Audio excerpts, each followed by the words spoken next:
Greetings from Paranormal M, the channel that brings you the most mysterious and unexplainable stories.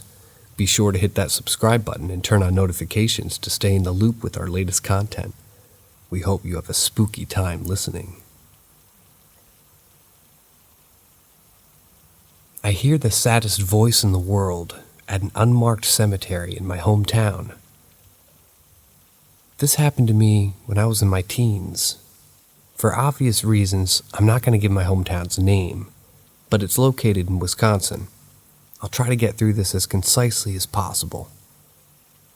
When I was about 16, two buddies of mine from high school, we'll call them R&T, told me about a cemetery that didn't have any headstones out by the lake. I'm a nut when it comes to anything creepy or unsettling, so immediately I was in. They were excited that they actually had convinced me to come with them. I was heavily depressed at the time and kept to myself. And after school got out, R drove us out to this supposed cemetery. It was nearing summer break, so it was a warm day, and where I live, warm days mean that there are creatures out fucking everywhere. We nearly crushed a little turtle family on our way there, but made a detour to pick them up and get them off the road. This hopefully shows you that there was indeed wildlife out and about. Now, one thing about the cemetery is that it was essentially in the middle of nowhere. There was a small park with nature trails around it, leading to some pretty lovely sitting areas and stuff.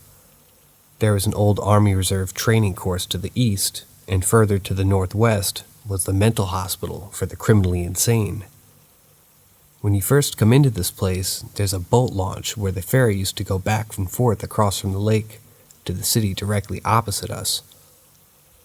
The thing is that this place was off the beaten path. You had to go down a marked trail for about 50 feet before taking a sharp right through the underbrush and marshlands.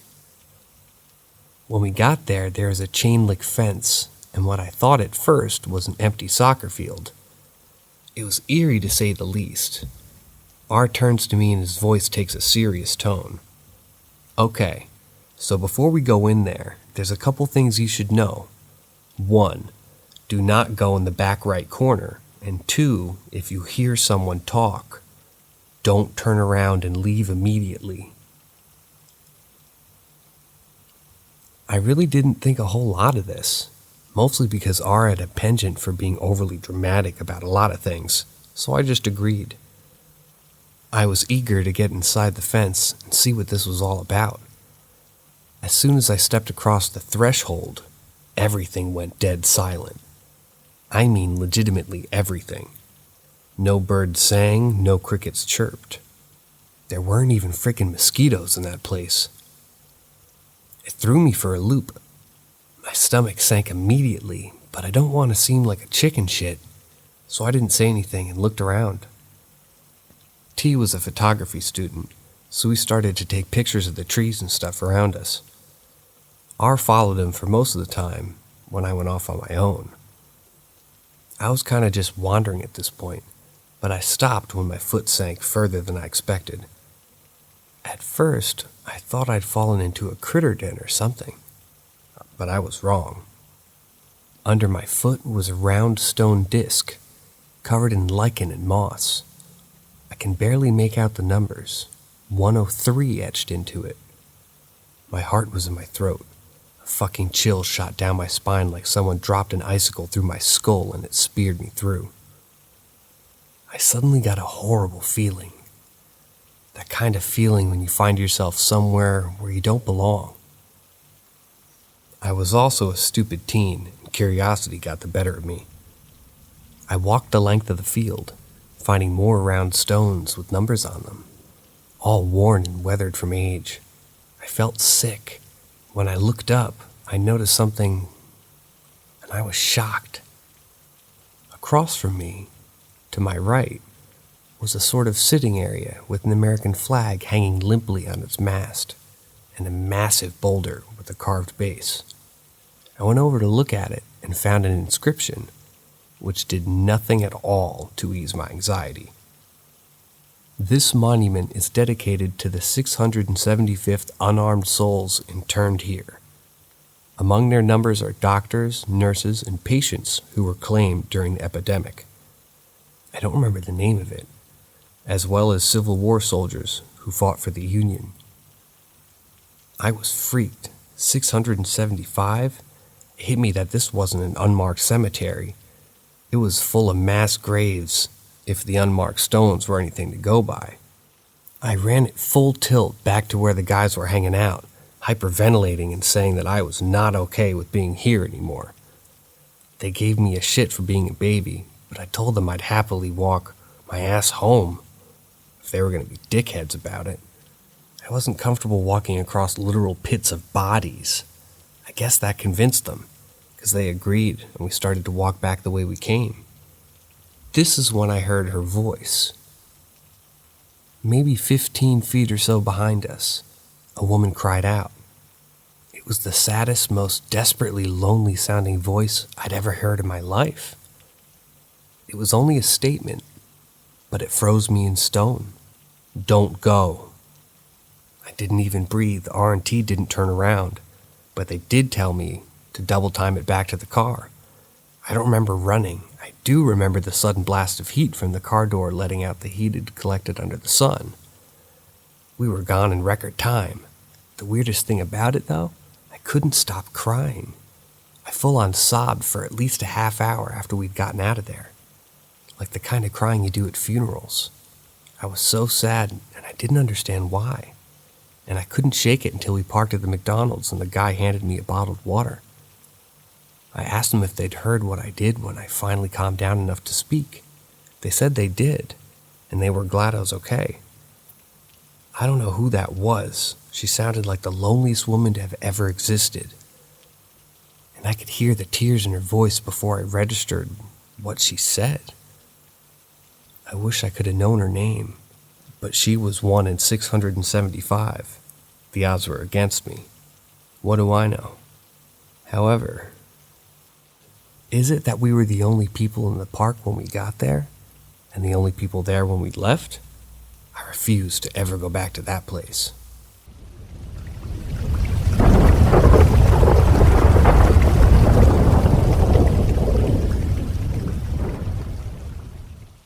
Something wrong with the house.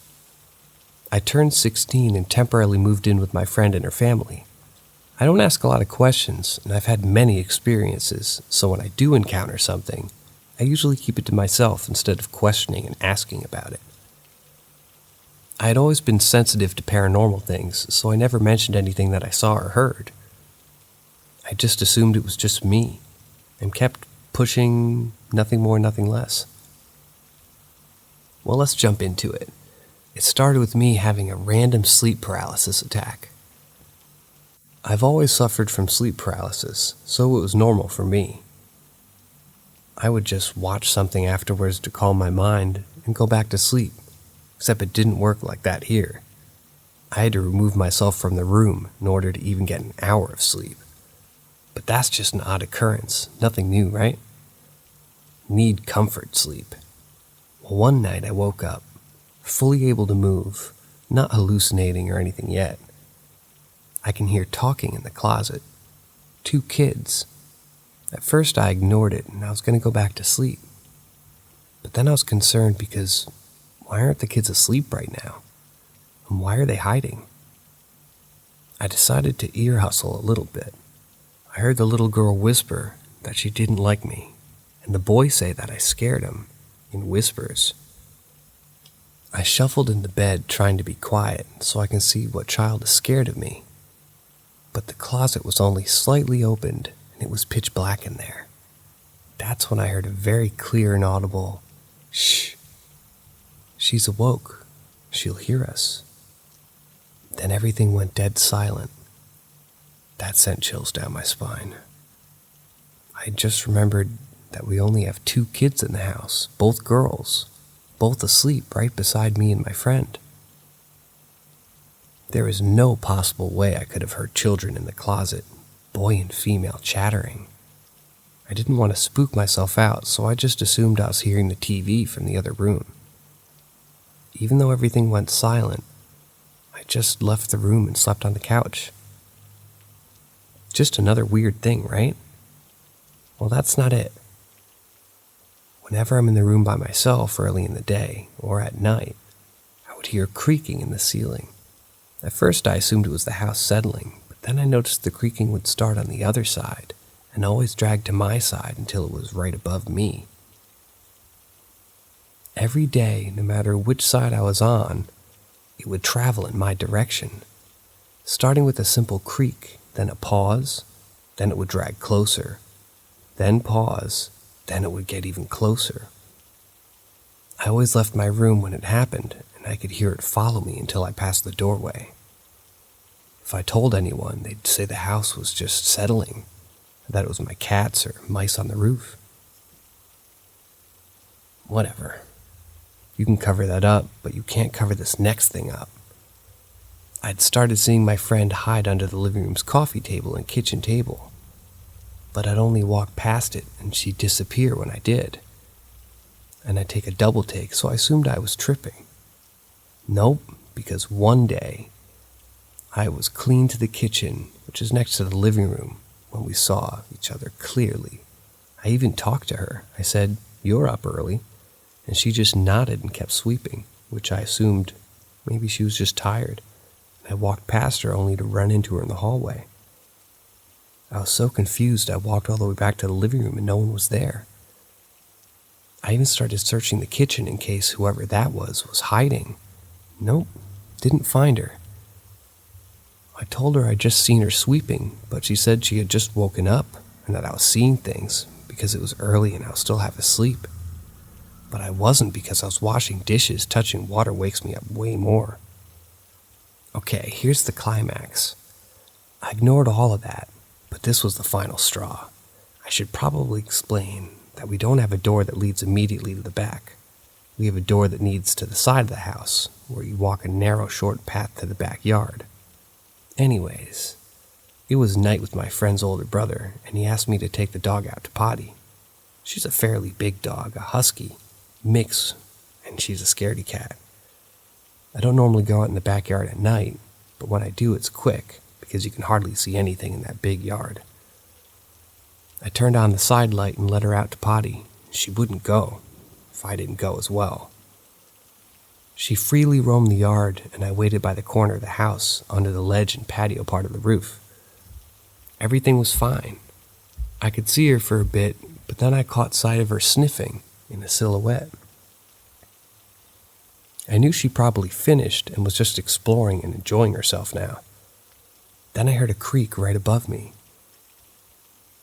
It sounded like weight was being applied to the roof, right above me, and I felt like someone was hovering over me, but of course I didn't want to psych myself out, so I just ignored it and kept watching the husky. Problem was, she wasn't sniffing around anymore. She was just staring at me, or at least in my direction. I thought she wanted to go back inside, so I called to her, and when I called to her, she shifted a bit, turning slightly towards me, then back. She seemed alerted at what I thought was me, but after further observation, I knew she was watching something else. She wouldn't move for the next few minutes, and I could hear more cracking and creaking above me. I tried to ignore it and play it off like it didn't bother me, like it was nothing. So I took a step back, and I heard it follow. I called her to come inside, but she didn't move. Then I took another step back. The movement followed me again. This sent me into panic mode, and before I knew it, I took off running toward the door. It fucking followed me to the door, and it was dragging in the corner of the roof. I can feel a strong urge to turn around and to just get inside the house. It was just as fast as me. I ran into the house and slammed the door. Thank God the husky was just as fast as me, because as soon as I took off, she took off. When we got inside, she ran right to my friend's brother's room, and from what I heard from him, she hid under the bed. I was no longer panicking. I was just pissed.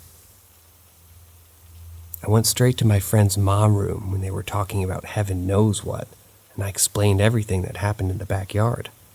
I told them that I was chased into the house by something on the roof, and that it was most definitely not the house settling. That's not normal. They explained to me that there's something wrong. and that they just ignore it too. And I try to keep it from being more active, and it was a good thing I didn't try to look at what chased me, and if I did, I would have been scared. The mom told me that her daughter, my friend, had let a friend bring a Ouija board over, and they played with it all night attempting to contact spirits. And ever since, weird shit has been happening, such as seeing a look-alike of her daughter walking around, or catching a glimpse of her daughter under tables, or hearing something drag across the ceiling, following them around. She explained many different things that's been happening, and she said that they even got the house blessed, so they thought it would go away. But it only subsided.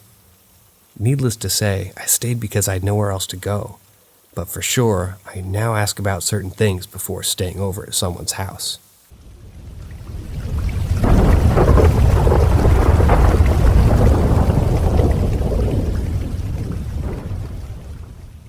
I hated being aware of my reflection after these events.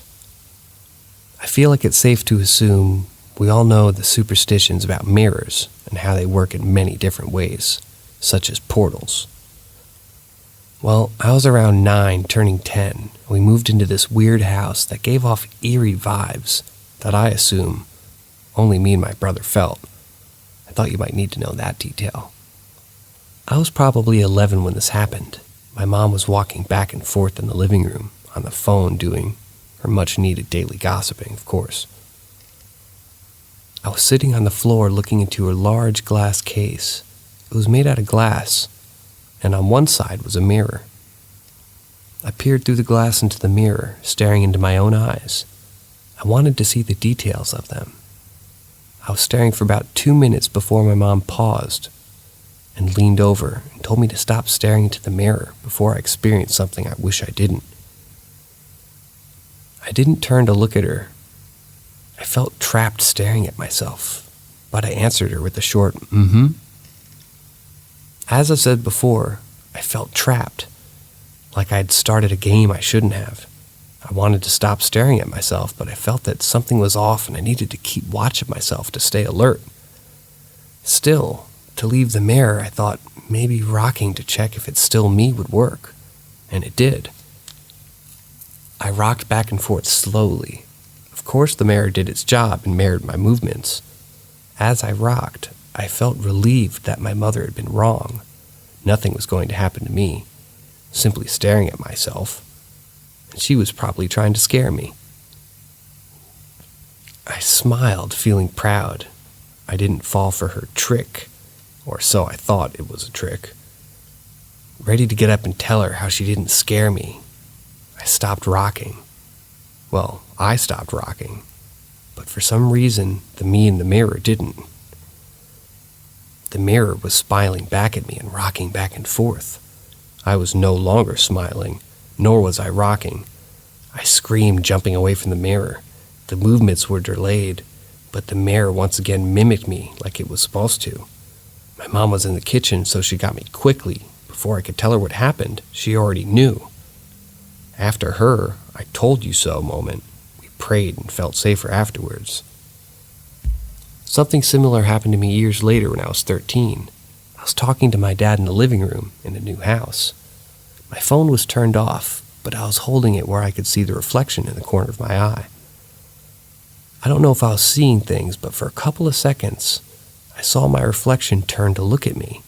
I screamed and threw my phone, running over to my dad in a panic. For some reason, he was calm as if he knew. I don't know what's with my parents, but they always know something. He wasn't surprised, but comforted me always. After these incidents, I've never stared too long into a mirror unless I'm focused on something other than my reflection. I definitely regret and wish I never experienced that. It felt horrible, and I would avoid mirrors for some years, not knowing that everything that reflects an image of you is a mirror. And to think I just wanted to see my brown eyes better.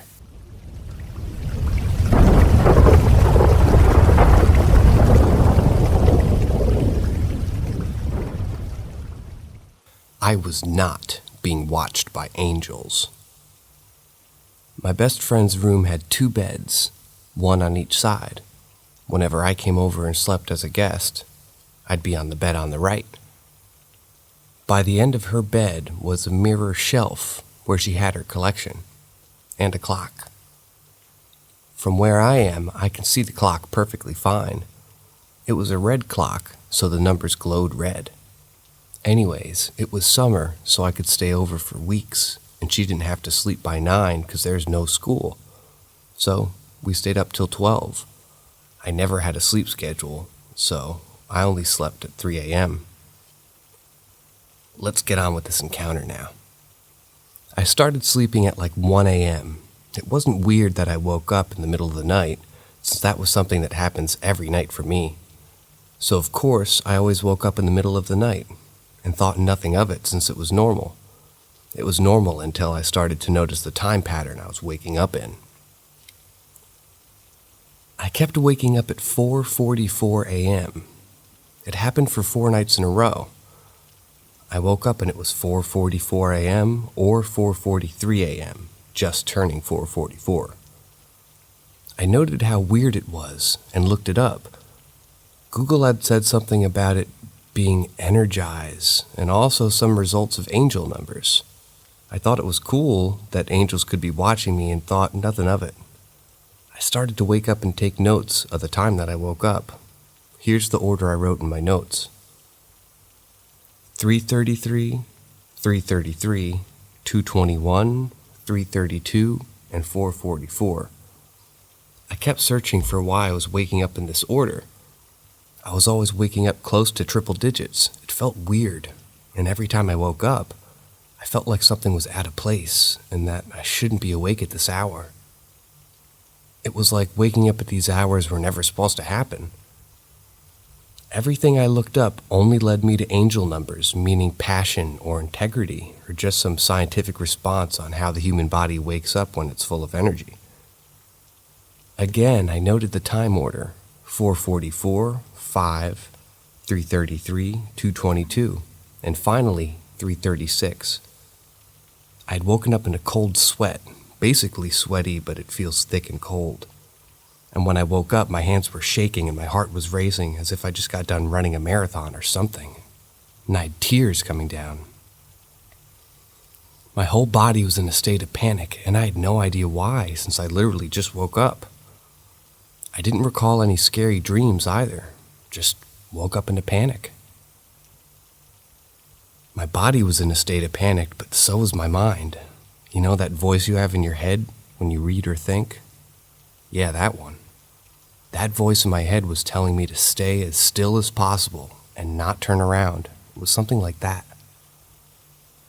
Whatever you do, don't turn around. Play sleep.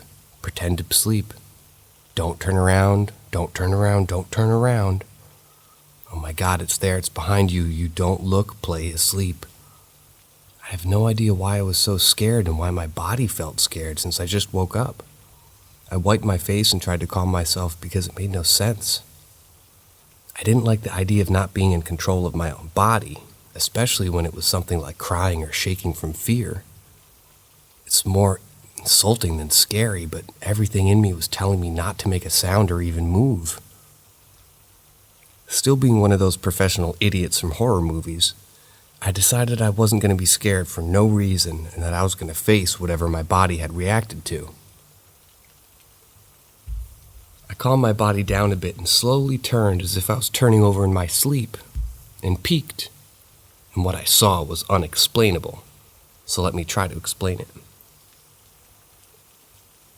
I peeked to see a large, tall shadow, deformed, hovering over my best friend, sleeping. She wasn't dead.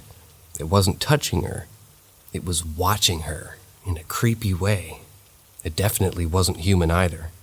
Its shape was weird. I closed my eyes as fast as possible and my body started to panic all over again. I started to realize why I woke up in such a state. It must have been watching me. Slowly I turned over again because I didn't want to face whatever was watching my friend, and as I turned over, I caught a glimpse of the time. 3:36 a.m. I faced the wall, my back to whatever that thing was. I couldn't hear it move, but I could feel it. The closer it got to my bed, the more panicked my body became. Tears were rushing down my eyes, but I kept them closed. I could feel it over me. I could feel like I knew I was awakened. I could feel its breath as it just hovered over me for the longest time. I kept chanting prayers in my head and hoping it'd disappear or would leave. I got no sleep that night. I didn't even turn around until about 6 a.m. when the sky had light in it. When I did turn around, my best friend was still asleep, and I walked over to check on her. Found nothing out of the ordinary and still couldn't sleep. When she woke up, I asked her if she had a nightmare or anything weird happened. She doesn't recall anything out of the ordinary, and I've never seen that thing again. Till this day, I'm scared of waking up to angel numbers. I just know whatever it was watched me, and it wasn't an angel. It felt too sinister and harmful and evil to be anything like an angel. I know angels aren't supposed to look human and look scary, but this is one of those times where you just know whatever it was not there to protect you, and it was there to cause harm. My body's natural reaction, if my instincts acted all on their own, I just knew something wasn't right there, and I'm glad I never had to go through it again, at least not like that.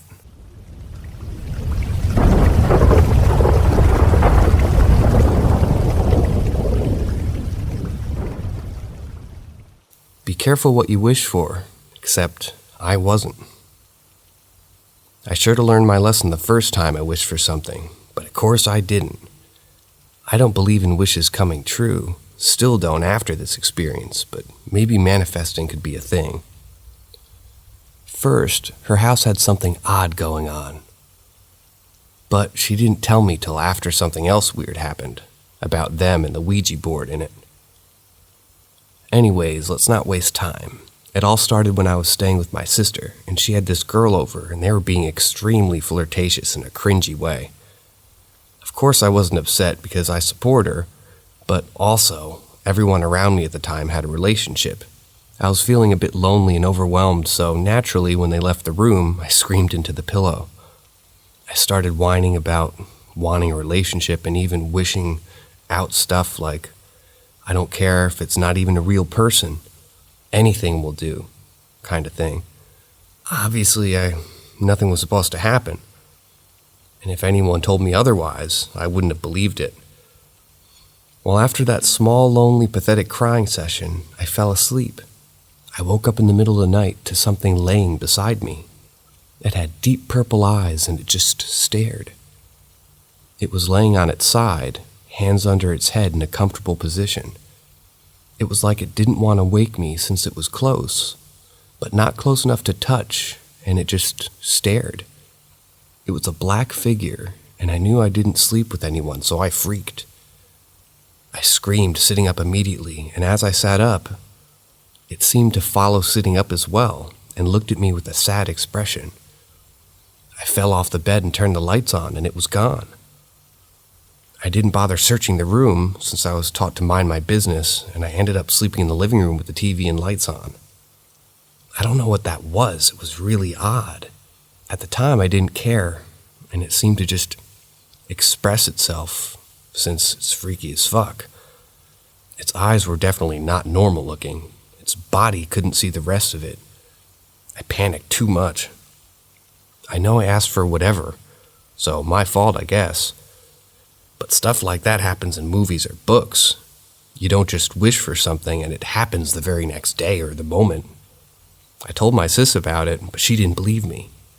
Only when I told her some other things I saw in the house did she reveal to me that she had used a Ouija board and caused some ruckus with her friends there.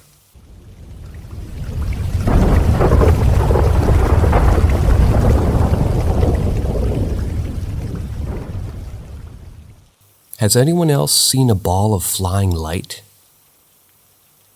This was over 13 years ago. I'm 29 now, but then I was 16. I live in a tourist town that's now a small city, about an hour and a half away from Toronto.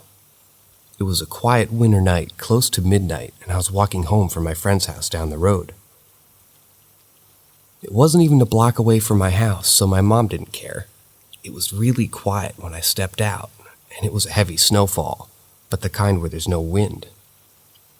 There was no sounds outside at all, and the road was perfectly untouched. I got excited as I had the entire road to myself, so I walked right in the middle, leaving a fresh trail of footprints behind me. It was then that I saw something move in the corner of my left eye, and I looked up. I paused instantly and my mouth fell open because I was baffled by what I was looking at.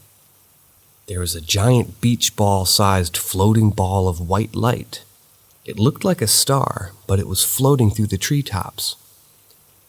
It stopped when I saw it, then started floating closer to me through the trees and past the streetlights on my road, until at the last full second, it felt like time stood still and it shot up into the sky and vanished toward the full moon.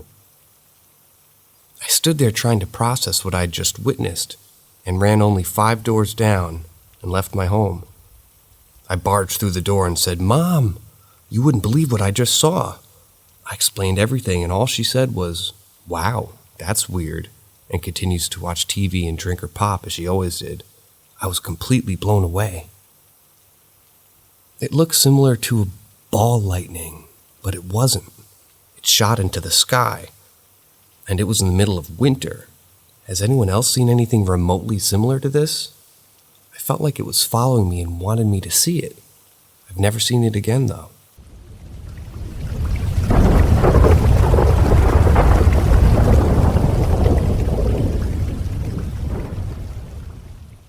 Does anyone know what this entity was that talked to me during sleep paralysis? I fell asleep but realized I was awake. I could see the entire room but realized I couldn't move my body. Slowly I turned my head to the left. I realized there was a man on my left side of my bed, crouched at eye level. He was so close that I'd almost be able to feel his breath on my face. His eyes were wide and he was talking feverishly, as if he was trying to explain something important. He had short, straight, dark brown hair, a plain dusty blue t-shirt. He was white and had average brown eyes. He wore normal jeans. He looked like he could be anybody.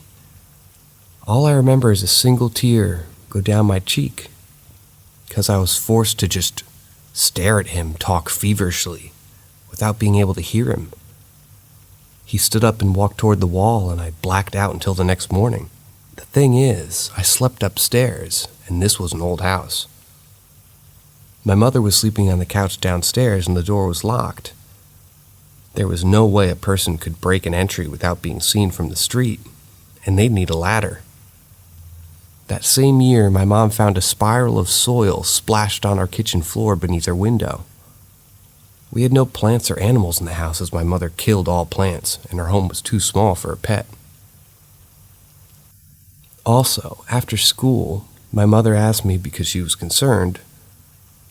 She brought me to my room and asked if I was standing on my bed with muddy shoes on. I was in shock where I could see a definite mud shoe print right on my bed. I just said no and wiped it off. I couldn't explain it, as it was midday and my mother was home all day and it was upstairs. And we lived by a busy road. There was no way someone could have physically broke in. I never had an occurrence like that after. My mind was blown.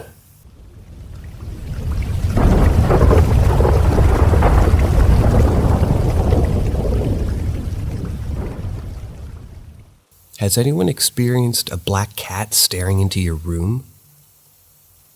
Last year, I was sleeping beside my fiancé. I was 28 at the time, and he was 29. We sleep in a basement apartment together. I've had a neighborhood cat that's blind in one eye hang around our garden, off and on. But other than that, no cats, especially not a black one. It was a new moon on a summer evening, and I could barely see outside my window. At first, I was in a deep sleep until suddenly I woke up from a dream that someone was staring at me. My heart was racing and I looked out my bedroom window to see what time of day it was or if the moon was out. Squinting, as I need glasses, I thought to myself how odd it was that there was a plant in my windowsill that I didn't recognize. Realizing I didn't have a plant that large in my window, I thought I'd stand up and investigate, laughing to myself about how silly I was to think it was a cat. As I got closer, it didn't move. Squinting closer, I reached my hand out until I jumped back in fear as it flicked its tail, turned and trotted away. My heart jumped and my eyes got big as I realized a cat was watching my fiancé and I in a pitch-black room through our window, and it was staring into a dark room like a statue for who knows how long. I know cats are curious. I've had a cat in an old apartment just jump through my window and onto my computer desk and rub itself on me from outside. This was different. It was just staring into the dark room for who knows how long. Somehow I knew it was there. It literally woke me from my sleep. So creepy.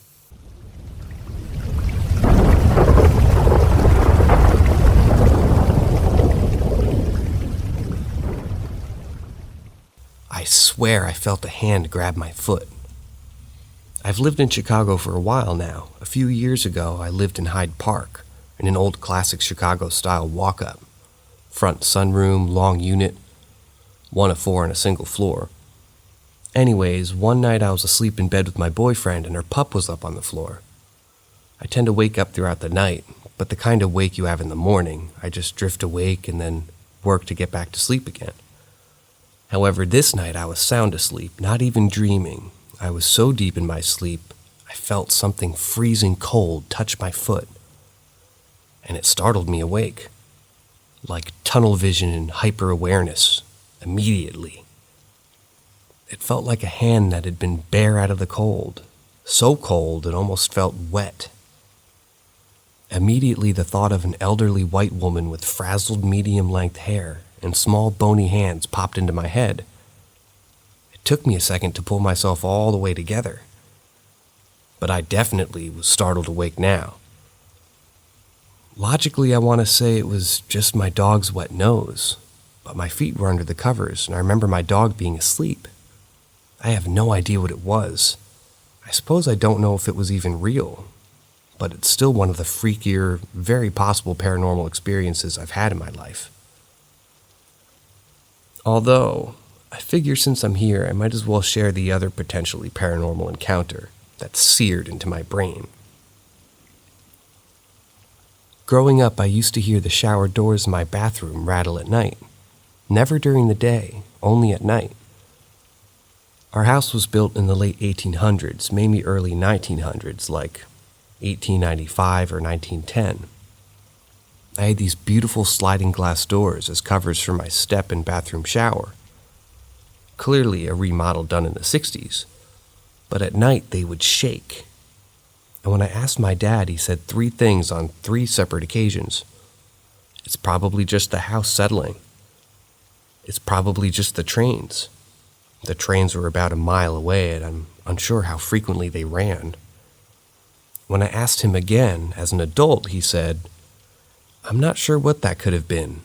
And in response to me bringing up this prior, he said, "No, neither of those make sense. That's ridiculous. Must have been ghosts."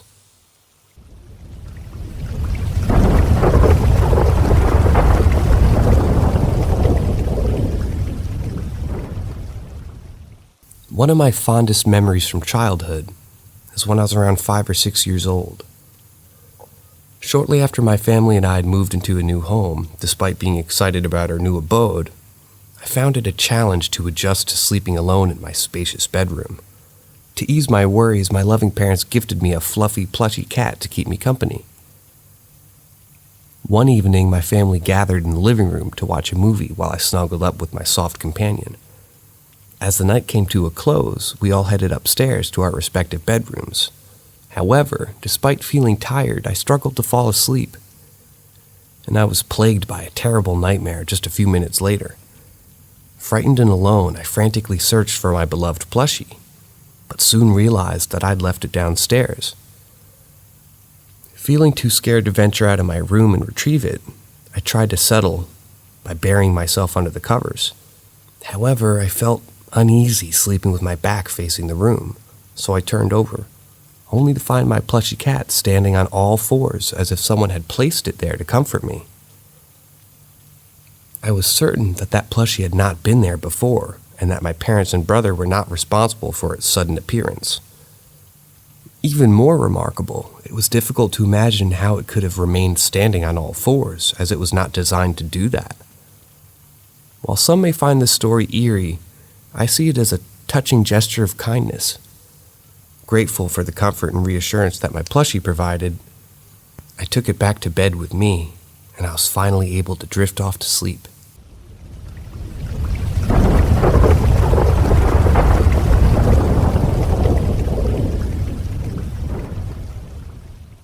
This happened about a year ago or so.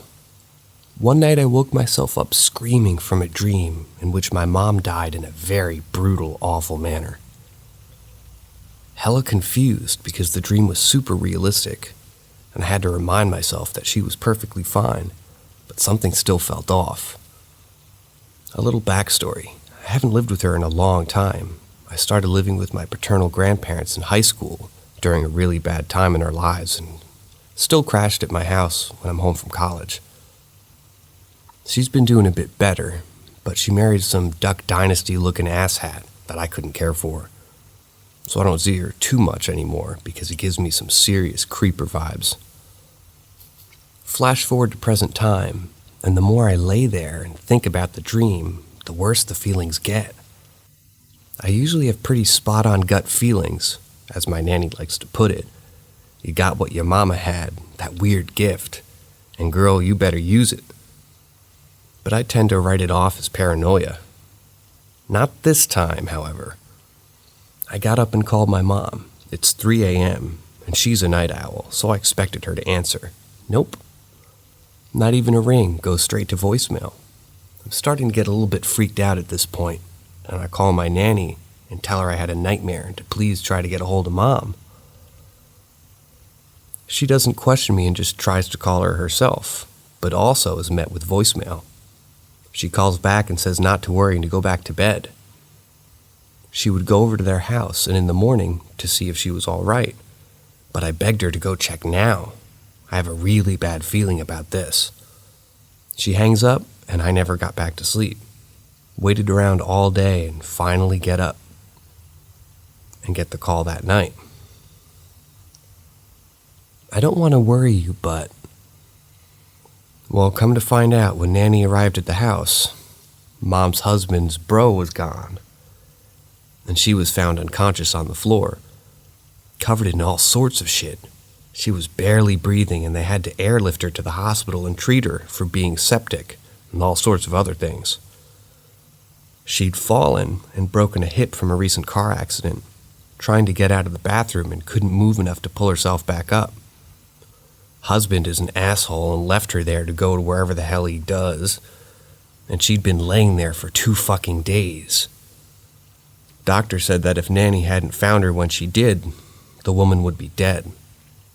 For those curious, Mom's doing fine now. She finally listened to me that her husband is a piece of shit in a rickety-ass pickup truck, and we're going to do our best to get her divorced through.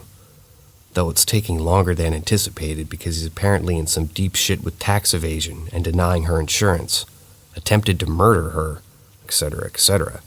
So there's all that, but in any case, she's all right and back to obsessing over animals and Facebook quizzes.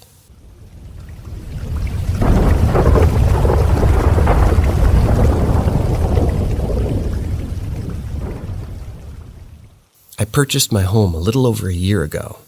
My girlfriend and I started noticing things from the beginning. We would always find a way to explain the phenomenon. The woman's voice my girlfriend heard while we were painting upstairs, we figured it must have come from someone outside. The constant light slamming of my laundry chute, we figured it must have been something to do with the air pressure or some kind of draft. One night we were awoken by a very loud bang on our bedroom door, as if someone had thrown their body into it. My girlfriend was frozen with fear, thinking someone was in the house. I quickly grabbed my pistol and swept each room, but nothing was there. Maybe it was just loud cracking sounds houses make. Another night I was woken up by the feeling of something pushing on the end of the bed next to my feet. In a sleepy haze, I thought it was my cat jumping on the bed, but it quickly hit me that my cat does not stay in my room at night. I wiggled my feet and whatever was pushing down stopped, I wrote it off.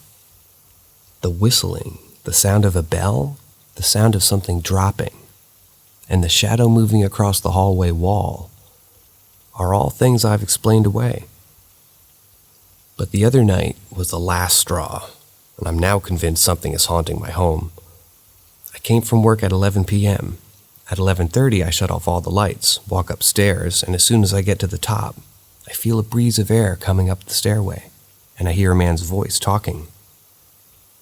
I couldn't make out what was being said, but it was clear as day someone was talking from what sounded like my kitchen or near the living room, and it lasted for a few seconds. I get chills just thinking about it. It seems every day since something new has happened. Tupperware flying from the cabinet, not dropping, flying onto the floor. A lot of activity from the kitchen. Cat toys I'd seen 10 minutes prior disappear and reappear in my stairs when the cat was on the couch and nowhere near it. I could mention a dozen other things. Today I heard a disembodied whisper, which happened very fast. I haven't slept well in a few weeks. My girlfriend is freaked out every night, and I'm angry. I can't feel comfortable in my own home. I've tried telling whoever it is to leave, but it seems to do little to help. I wish I knew what to do.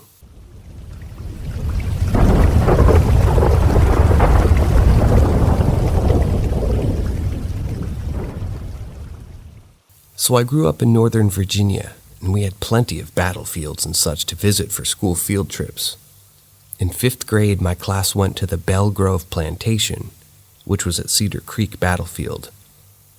Cool house, still has damage to her columns from gunfire from the battle.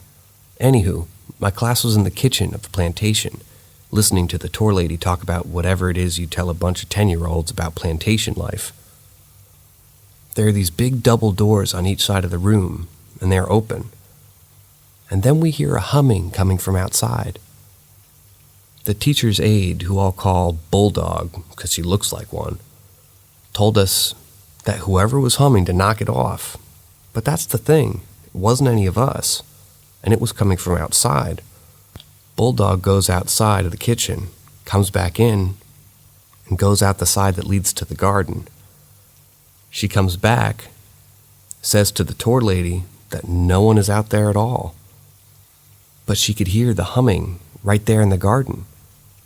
Doesn't sound like much, right?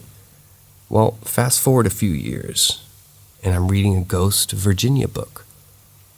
There's a story about Belle Grove in it. Apparently, the lady of the house was found in a smokehouse one day, badly beaten, half in embers, with clear fist imprints on her face. She dies just a few days later. A slave girl was accused of beating, and she was murdered and hanged for it. And the lady of the house liked to walk in the garden and was always humming, and various people over the years were witness, I guess you could say, to the ethereal humming that would take place in that garden. That just thoroughly freaked me out when I realized I got to witness it too.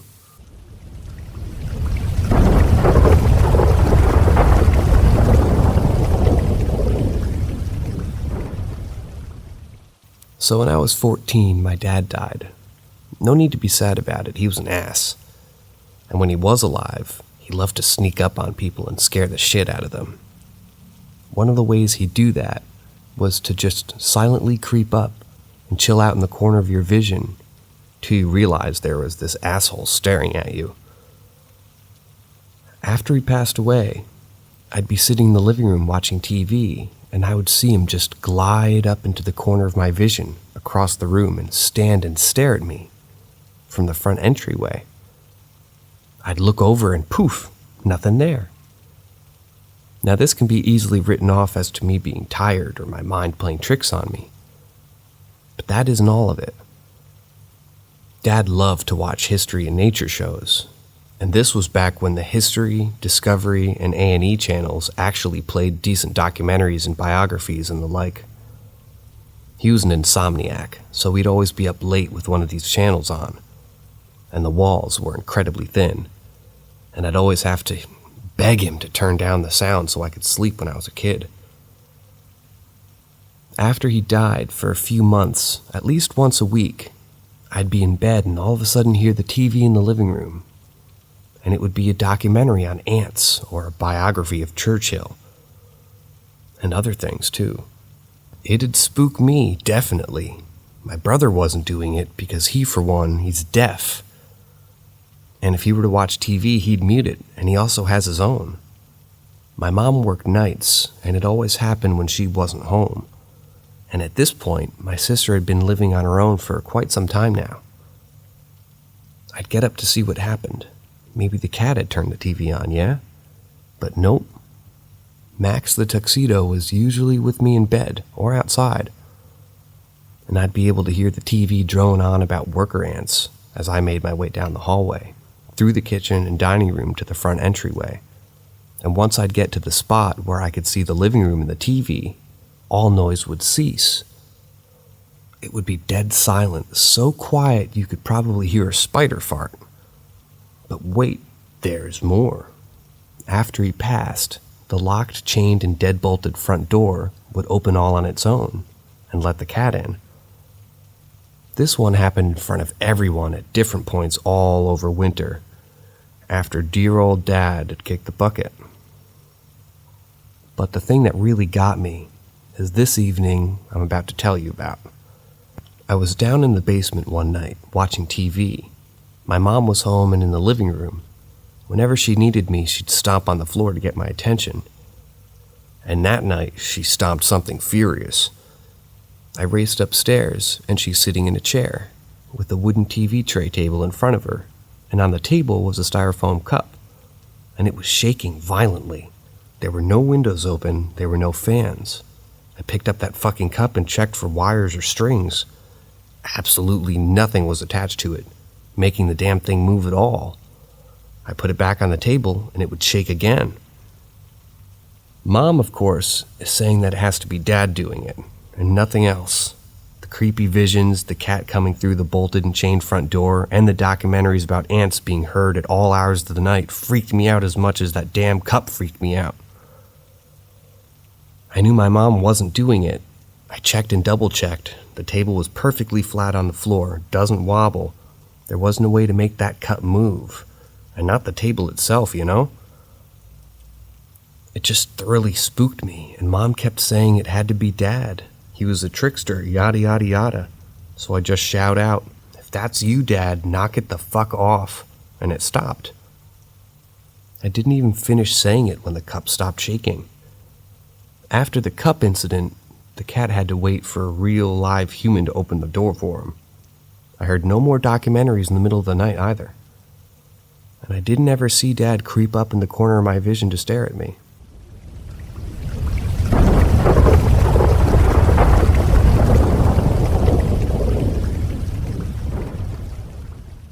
I do have more. I was just debating if I want to type more, and fuck it, I'll do it. If my fingers fall off from the overuse, I can just do voice to text, right? So this story is another two-parter, maybe three, I guess, and is the most recent. My mom passed away this fall, so I flew back to my hometown and stayed at my sister's for a few weeks while we tried to get things settled and all that. The first part is that my niece, who's 9, says she had a dream about her grandma, and that grandma said she loved all her kids and grandkids. Pretty standard common thing that happens with kids and loved ones who pass away. And then one day I decided to lay down in my sister's bedroom because it wasn't that damn bunk bed I had been sleeping in. Make note, top bunks should be everyone's Murtaugh list. And it wasn't the living room where my brother had set up camp. So I'm just laying there, my back is to the open door, and I'm on a laptop fucking around on Reddit. And then something slaps me in my ass. I whip around, no one's there. The only person in the house besides me is Big Brother, who is just not a silent creep-up-on-you type, mostly because he's deaf, and has no idea how loud he even is. If I hadn't been wide awake and reading submissions over and writing prompts, I would believe it was just a hypnic jerk or some hallucination, like with sleep paralysis. but I only ever got those when I'm flat on my back. I tell my sis about it later. She then relates the story of how one day she came home and just stretched out on the couch and had what felt like someone jabbing their fingers into her shoulder. She said she turned every which way, and no matter what, she got a finger jab. So maybe they got confused and thought I was her. I don't know. And then I fly back home, and I'm with my significant other in our bedroom, and I'm telling him that it didn't seem fair that all this weird stuff happened when my dad died, but yet nothing happened to me with my mom. And I talk, there's all these people who relate their pennies from heaven stories, where they keep finding change and are convinced it's from their dead loved ones. And I joke that it'd be nice if my mom did that, but with paper money. And as I'm saying that, I reach for my PJs that are in the basket of freshly laundered clothes, and money falls out of them. It's 10 $1 bills, crisp, brand spanking new. The serial numbers on them are also in order.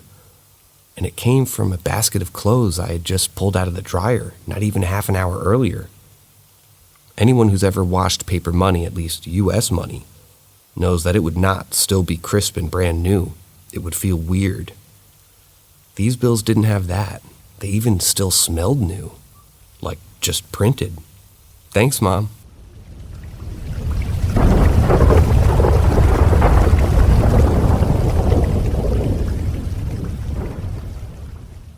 I have two experiences that I can't explain and a story for later.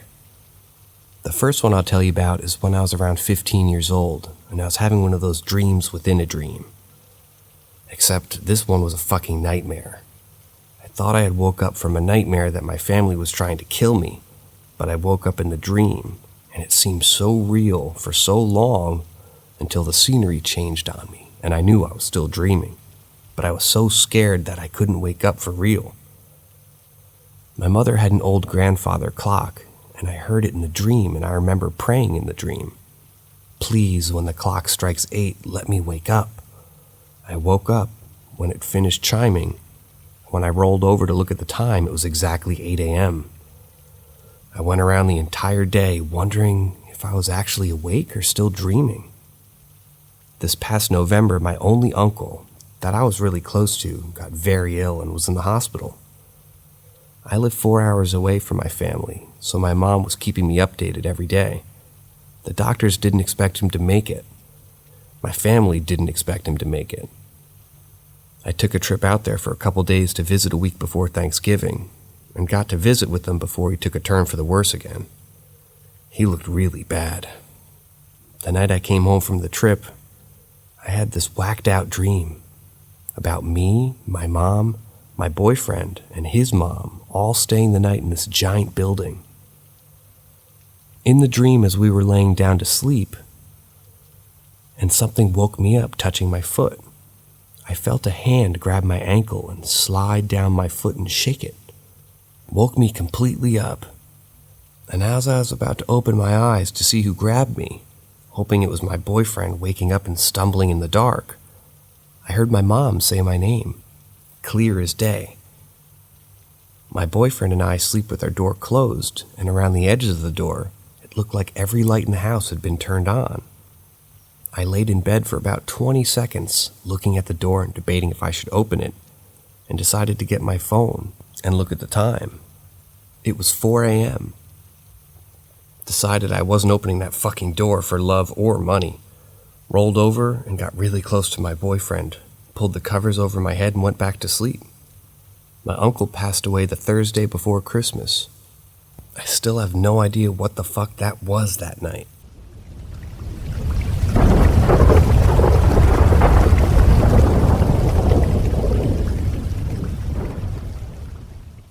Bubble-like object in the kitchen.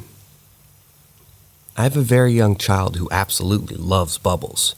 He comes up to me and asks me to blow them and make them rain down on him sometimes. Today, much like many other days, we had some bubble time. I made lunch and put my child down for a nap. After I closed the door, I went in the kitchen to see a bubble about the size of the bubbles I was blowing, floating and bobbing around like normal. at about the height of my microwave above the stove. I was incredibly surprised. I walked up to it because I didn't expect to see one, and upon getting right up next to it, I could see it had a somewhat smoky texture to it. It also wasn't colored quite the same around the edges. I took my finger and spun around it, which caused it to act like a bubble. It just kind of spun up like the air was having an impact on it and started moving out toward my living room. It stayed at about the same height, though floating toward my living room now. It got dimmer and dimmer, and somewhere in the hallway to my living room, it got so dim that it was impossible to see anymore. I was so perplexed by it, I just followed it the whole way. I'd never seen something like it before. I have seen what I would call ghosts before, but I haven't seen one in an incredibly long time. I don't know if that bubble thing was one or not, but I don't know what else to call it. It was about 2 p.m. and unlike every other ghostly experience I've ever had, and it didn't feel like anything good or bad. It was just this object or entity or experience beside a general confusion. I finished bubble time, lunch, changing, and putting my child to bed before this experience, probably 30 or 40 minutes. I would be very surprised if this was a bubble that was somehow still hanging around for that whole time. I also feel like if it was a real bubble, it would have popped.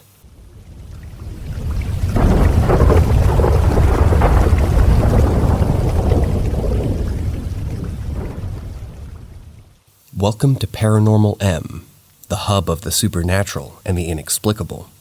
We invite you to hit that subscribe button and turn on notifications to keep up with our latest tales. Buckle up and get ready for a ride that will keep you on the edge of your seat. A month of paranormal experience. It started on January 5th. I started to hear something coming from my wall when I turned my fans off to clean. And I thought I was hearing things until I put my ear to it, and I heard it get louder. On my wall, the wall faced east towards my dad's room, and on the side door, and was next to the front door. I thought the noise could be our landlord working, or someone else, maybe even TV in my dad's room, since the living room is consistently empty, causing a silence throughout the house whenever the AC was shut off. When it was completely shut, everything was louder because the silence is replaced with the cooling sound of the AC unit. So when the silence was present, it was very clear I could hear everything. This noise just appeared, and it sounded like mumbles, as if someone was speaking in a literal twisted tongue. All I heard were straight mumbles of incomprehensible words. I couldn't sound out a complete word. This voice on my wall mumbled for everything. I could check the other side of my wall the minute I heard this noise, and nothing. Not a single voice here in the living room. There's just silence. I even tried knocking on the wall a little, or something to act like I wanted to disturb whoever was mumbling on both sides, and nothing changed. After that day, I heard it whenever I slept, ate in my room, or did anything with my fans off. But even if I dropped everything and went into the living room to go hear this mumbling, nothing. If I went to the wall, of course, I would hear it. But I wanted to know if I was the only one that could hear it in my room. Keep in mind, I'm fascinated with this. It's all just of a sudden and it's so abrupt. Fast forward a few weeks, now January 27th, and that early morning around 12:30, I heard it in my ear directly. The mumbles of something. I don't even remember clearly what I heard, but it woke me up. And as I was awoken to my closet lamp being on and my room being completely dark. I have one lamp in my room and another in my closet, with my TV being my main light of my room. Everything was off but my closet light, and I swear someone was standing right there, compressed against the door. I could see the shadow so vividly it was like it was standing right in there. I use my closet as a closed space just to relax and listen to music. It's only like 7 feet of space in there, and I'm the only one to use it. Out of the 22 days of this mumbling, this is the brighter side of my paranormal activity. I got up immediately, and as I walked to the closet, I didn't just open the door. No, I looked under the door. And someone with a hollowed pupil and grayish-white skin color at the best was looking through the tiny crack I could see into my closet. The space is about an inch or inch and a half wide, and I know what I saw. I didn't get a scarier jump. I got hyper and ecstatic. I started to be like, okay, what is that and why is it in my closet? For about 2 minutes until I saw the shadow was gone. Clear light on the floor now. I know what I see, and I saw the very clear difference. I open my door slowly and feel coldness come out. In my mind, I'm just absolutely fascinated. I really do wonder what the hell this is. That feeling I had seeing my closet empty and the light just on. It felt like instead I was standing and someone was behind me, but I didn't bother turning around. I turned my light off, and when I turned around to go back into bed, in the dark, I felt this cold on my skin, chest, and legs, everywhere. It was either in front of me or in front of my fan, even though it didn't move at all, and I'm still at my closet door. I kept my peace and walked through it and got goosebumps from the feeling of walking through whatever was in front of me in the darkness. I got into bed and just stared, and specifically at my TV. I didn't sleep because my fans and AC unit being on, that the mumbling was less of my concern, so I just stayed up and realized I got what I asked for. With it being 2 months since this, the voice is gone and the activity is completely gone. I didn't do anything. You and I are the only ones that know about it, and I don't really want to speak on it to anyone else.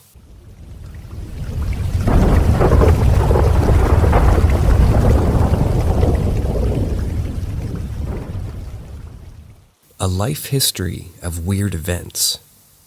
My family and I have had some unusual experiences that I thought I would share here. First off, I don't think we're schizophrenic. One point of evidence is that several other members of my family have had very similar experiences. Sometimes we have been together when they happened, so we're not alone. Our furnace is regularly serviced and doesn't appear to be poisoning us with hallucination-inducing fumes. The wiring in our home, and in fact the entire house, is fairly new. There's no quartz deposits or bulldozed cemeteries beneath our feet, and there's no bloody crimes or historical important events that have taken place so far at this address. The Historical Society helped me to look into it, though, and compared to the pedigrees of other supposedly haunted locations, there would really be nothing here on the whole to provoke any interest of an aspiring ghost hunter. The countryside road that I lived on has never featured any curious annuals of parochial history as far as we've ever been able to determine. And there were no structures here until about the 1950s or 60s, according to all the insurance maps of the area.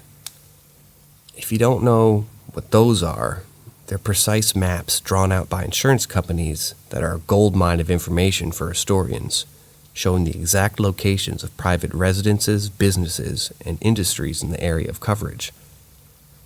But as far as we could determine, the piece of land that our house now occupies had no other structures on it until about the 20th century. Before that, it was part of a far larger parcel of land belonging to a farm that eventually was sliced up and sold off. The soil here is pretty poor stuff, heavy mountain clay, and is so sloped that I doubt it would have been used for much other than growing trees, although I guess you never know. Whenever the house was built here, it was eventually occupied by some pretty shady characters. I'm not really sure what crimes they committed, but it was financial in nature and evidently on a decent scale as well. They never found the money either, believe it or not. My parents were told that the FBI came here and were searching all over the place for the cash. The husband went to prison for his part in it, but the wife stayed out of trouble somehow and lived here until the bank took the place. The house was pretty beat up to the point due to neglect, and my parents were able to buy it from the bank as a fixer-upper. I was born in 1989, and when I was a bit older, my room was in a big room down the basement floor. It had that dark floor-to-ceiling wood paneling covering the walls, and I remembered that I used to find wood lice in the mushy corners of the room. I don't really remember anything that happened there because I was so young, but I remember that I would get scared down there pretty often. My mom told me recently that I would talk about things like people coming out of the walls, although I don't remember that. One thing I do remember was being down there alone during a big thunderstorm during summer and peeking out of the window, and there to see something really weird out in the yard next to the power pole. As dumb as it sounds, what I saw reminds me of now one of those big Maui statue heads, although it didn't really get a good look at it. Another time is something that I don't recall scared me too much, but I remember desperately trying to open the door as I screamed my head off for my parents, although for some reason I couldn't do it. Most likely I was just so worked up that I accidentally locked the door somehow, but also remember something very similar happening to me at my other bedroom a year or two later. Real or imaginary, all this stuff scared me to the point of eventually my parents having enough of it and asked my sister to switch rooms with me.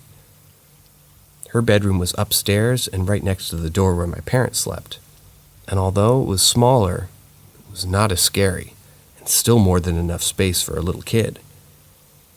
But the weirdness was only starting. The first salient event that I can recall with certainty took place in the spring of 1995. My grandfather had been a smoker since his childhood in the 1920s. His favorites were unfiltered Camel cigarettes, which you can see him with in nearly every photograph that we have of him. As a consequence of this habit, he developed lung cancer in the early 90s and had half of his lung removed to try to halt the progress of the disease. It didn't work, though. The cancer spread to his liver and eventually his brain, and he died around Easter of 95. I still remember how devastated I was when my parents told me about what had happened, as we had been especially close to one another, and I think I might have been his favorite grandson. It was hard for all of us, and my maternal grandmother came to live with us for a short while after that. One night during that time, my mother had just gone to bed when she heard the sound of someone crying in the house. Thinking that it was her mom or one of her children, she got out of bed and checked on everyone. Strangely, everyone was fast asleep in the house. My mother recalls my grandmother wasn't even snoring loudly, and so she just thought that maybe she had been hearing things. No sooner had she gone back to bed when it started up again. But that wasn't the end of things. The day of the viewing came. I can still remember the infamous Fester's Quest for Nintendo Entertainment System before that, and getting to lay inside of a coffin down at the funeral parlor. A few days later they held the funeral, but my parents thought that it would upset me, so I went to go and stay home with the babysitter and enjoyed all the food after. I can still remember playing a game where the babysitter and me would take turns hiding in the closet of my room, which was separated from the rest of the bedroom by wooden sliding doors on metal tracks. Things kind of went back to normal after that. One weekend about a week or two later, my father and brother were working out of town, and my sister had gone to spend the night at my friend's house. That means that my mother and I were home alone at the time, which wasn't a real big deal. We live out in the country and nothing really happens here in terms of crime for the most part. A quiet evening passed and my mother tucked me in for the night and went to bed herself. Not long after that, I began to hear a noise from my closet. The sound of deep, labored breathing. It was intensely loud, and it reminded me of someone who was either very, very sick or I'd been messed up in an incident or something. I've always thought that if I left the room and hurried over to tell my mom about it, but she claims that I yelled for her to come up and help instead. Regardless of what happened, she came into my room and heard the breathing with her own ears. With no one else around, she declined to investigate further and instead hurried me to her room where we could be safe for the night. Naturally enough, we thought that perhaps my grandfather had returned for a final look at his grandson before departing. Although there is no real way of knowing what exactly had happened, it was no dream for sure, and I've always been a little wary of closets ever since that time. A couple of years later, that house caught fire and burned down one chilly October night. And I remember one of our relatives telling us that the spirits can't follow you from house to house after that old one burned down. We rebuilt on the same location, and for a few years nothing paranormal or weird happened. Later in my preteen years, I started to hang out with the kids that liked WWF or WWE, never heard of it. That was a huge time for professional wrestling. After a slump in the business in the early 1990s, the Attitude Era was in full swing, and there was nothing more exciting for a 10-year-old boy to watch on cable television. I would stay up for the Raw is War on the tiny TV that my parents had bought me for my birthday. And then we would go to sleep. One night in either 1999 or 2000, I had just finished watching wrestling for the night and had just pressed the power button on my remote control when something unbelievable happened. As the light of the television flickered off, I saw the black form of a human being standing right beside my bed. It was rather thin and short by adult standards. It might have been about 5 feet in height or so at the very most. In a panic, I mashed the power button on my remote to turn the TV back on to see what it was. And although it took a couple seconds for it to switch on, it felt like an eternity. When it finally did so, there was no one there at all. Something else very unusual happened around the same time. Back then, we didn't have as many channels as we would later, and I think they would go on to be around 60 or 70 at most. My TV could get twice that many, but the rest were all static, which took forever to slowly flip through to get back to channel 2 if you were too lazy to punch in the numbers on the remote itself. I don't know why, but I browsed through the channels, all the channels of snow, and I said to myself, you know what? Screw this, and turned my TV off to go do something else. As the screen began to blink off, as I pressed the power button, I saw something that frightened me deeply. In the static, I saw the perfect head, neck, and shoulders of a human being. It looked like the opening of part of Plan 9 from outer space, when you can see Criswell sitting back in the darkness. And I was pretty freaked out by this. I turned the TV back on quickly and then off again to see if the image would return, but no matter how many times I did, it never did. You might say it was coincidence or my eyes playing tricks on me, but after the other incident, I wasn't so sure. Nothing much happened of relevance to this story for many years until 2007, when my maternal grandmother moved into our finished basement/family room in a sort of hospice situation. She had a bad heart and a pacemaker, and had been in the hospital many times before due to various problems related to her worsening cardiac issues. My mother and I spent the most of the time taking care of her, and one January day she died on the couch, which we still have down there. It was sad because of how close we were, and due to the fact that I was the only one who was home when she finally died. And although I felt really guilty about it, there wasn't anything anyone could have done anyways. Not a sinister situation by any means, but that same room has been involved in some high strangeness to this very day. I'd like to mention also, for most of my teenage years and my 20s, I didn't think about or care about ghosts, and I developed a hard-nosed materialistic mindset for the most part. Fast forward to around 2015-2016. I was pretty much an NEET loser at that point, living in the rebuilt version of my childhood bedroom, and had been up all night reading about Warhammer 40k and browsing 4chan. At around 4 or 5 in the morning, my mother had gotten up to begin her morning routine before going to work, and I went to say hello to her and see what was going on. It was a glorious pre-dawn autumn morning, with the warm breeze carrying the sweetness of the fallen leaves along with every draft. I had a few wine-flavored cigarillos with wood tips left over, and I decided that I would take my dog out for a pee while I smoked one and enjoyed the morning air.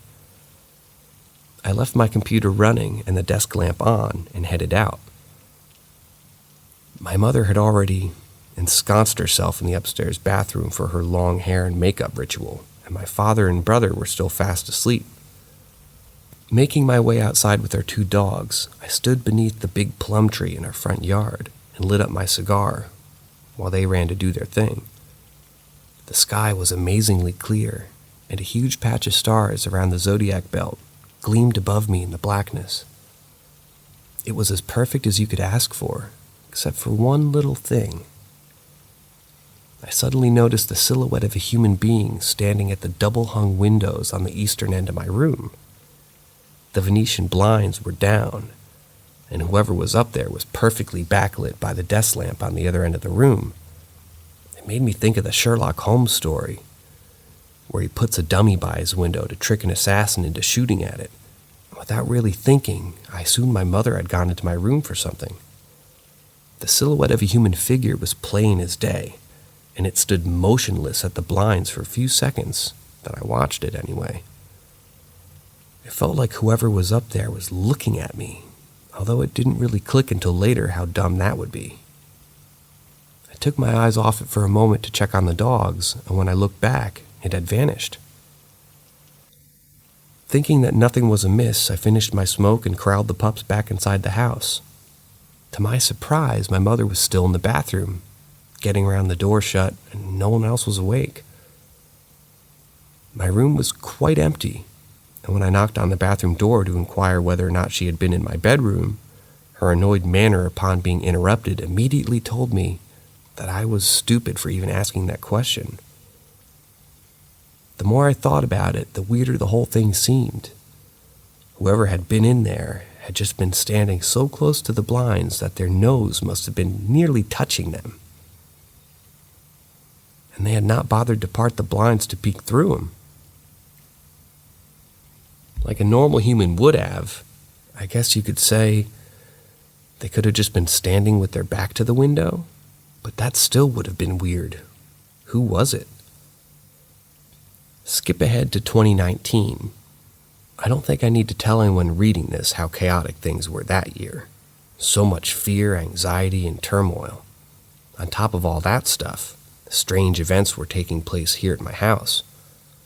Nothing major at first, the door of our laundry room down at the basement slamming shut on its own, which never happens even during great storms of spring and summer, as the upstairs doors will if they are open. And reports of unknown voices in the house increased.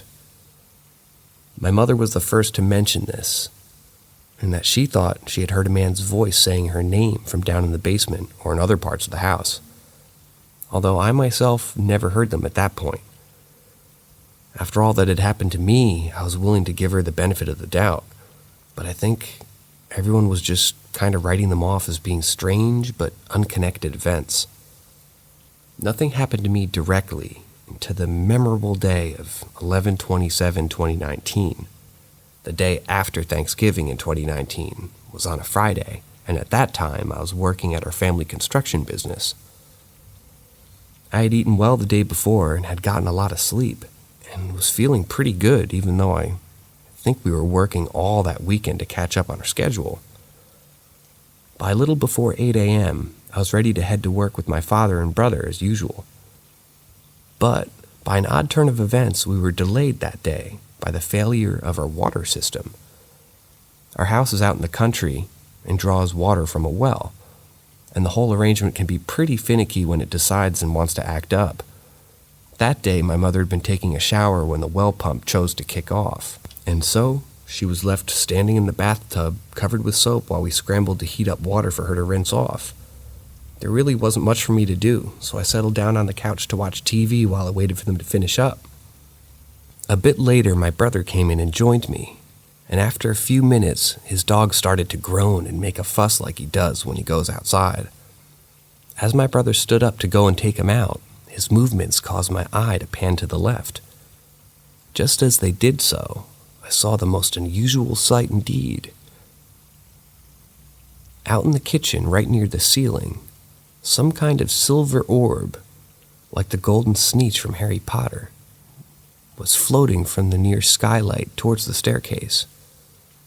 I only saw it for about a second, but I swore that in that metallic color, at first that it was some kind of strange colors, a bit sort of blended pinks and silvers that you might see in the sky when the sun's coming up.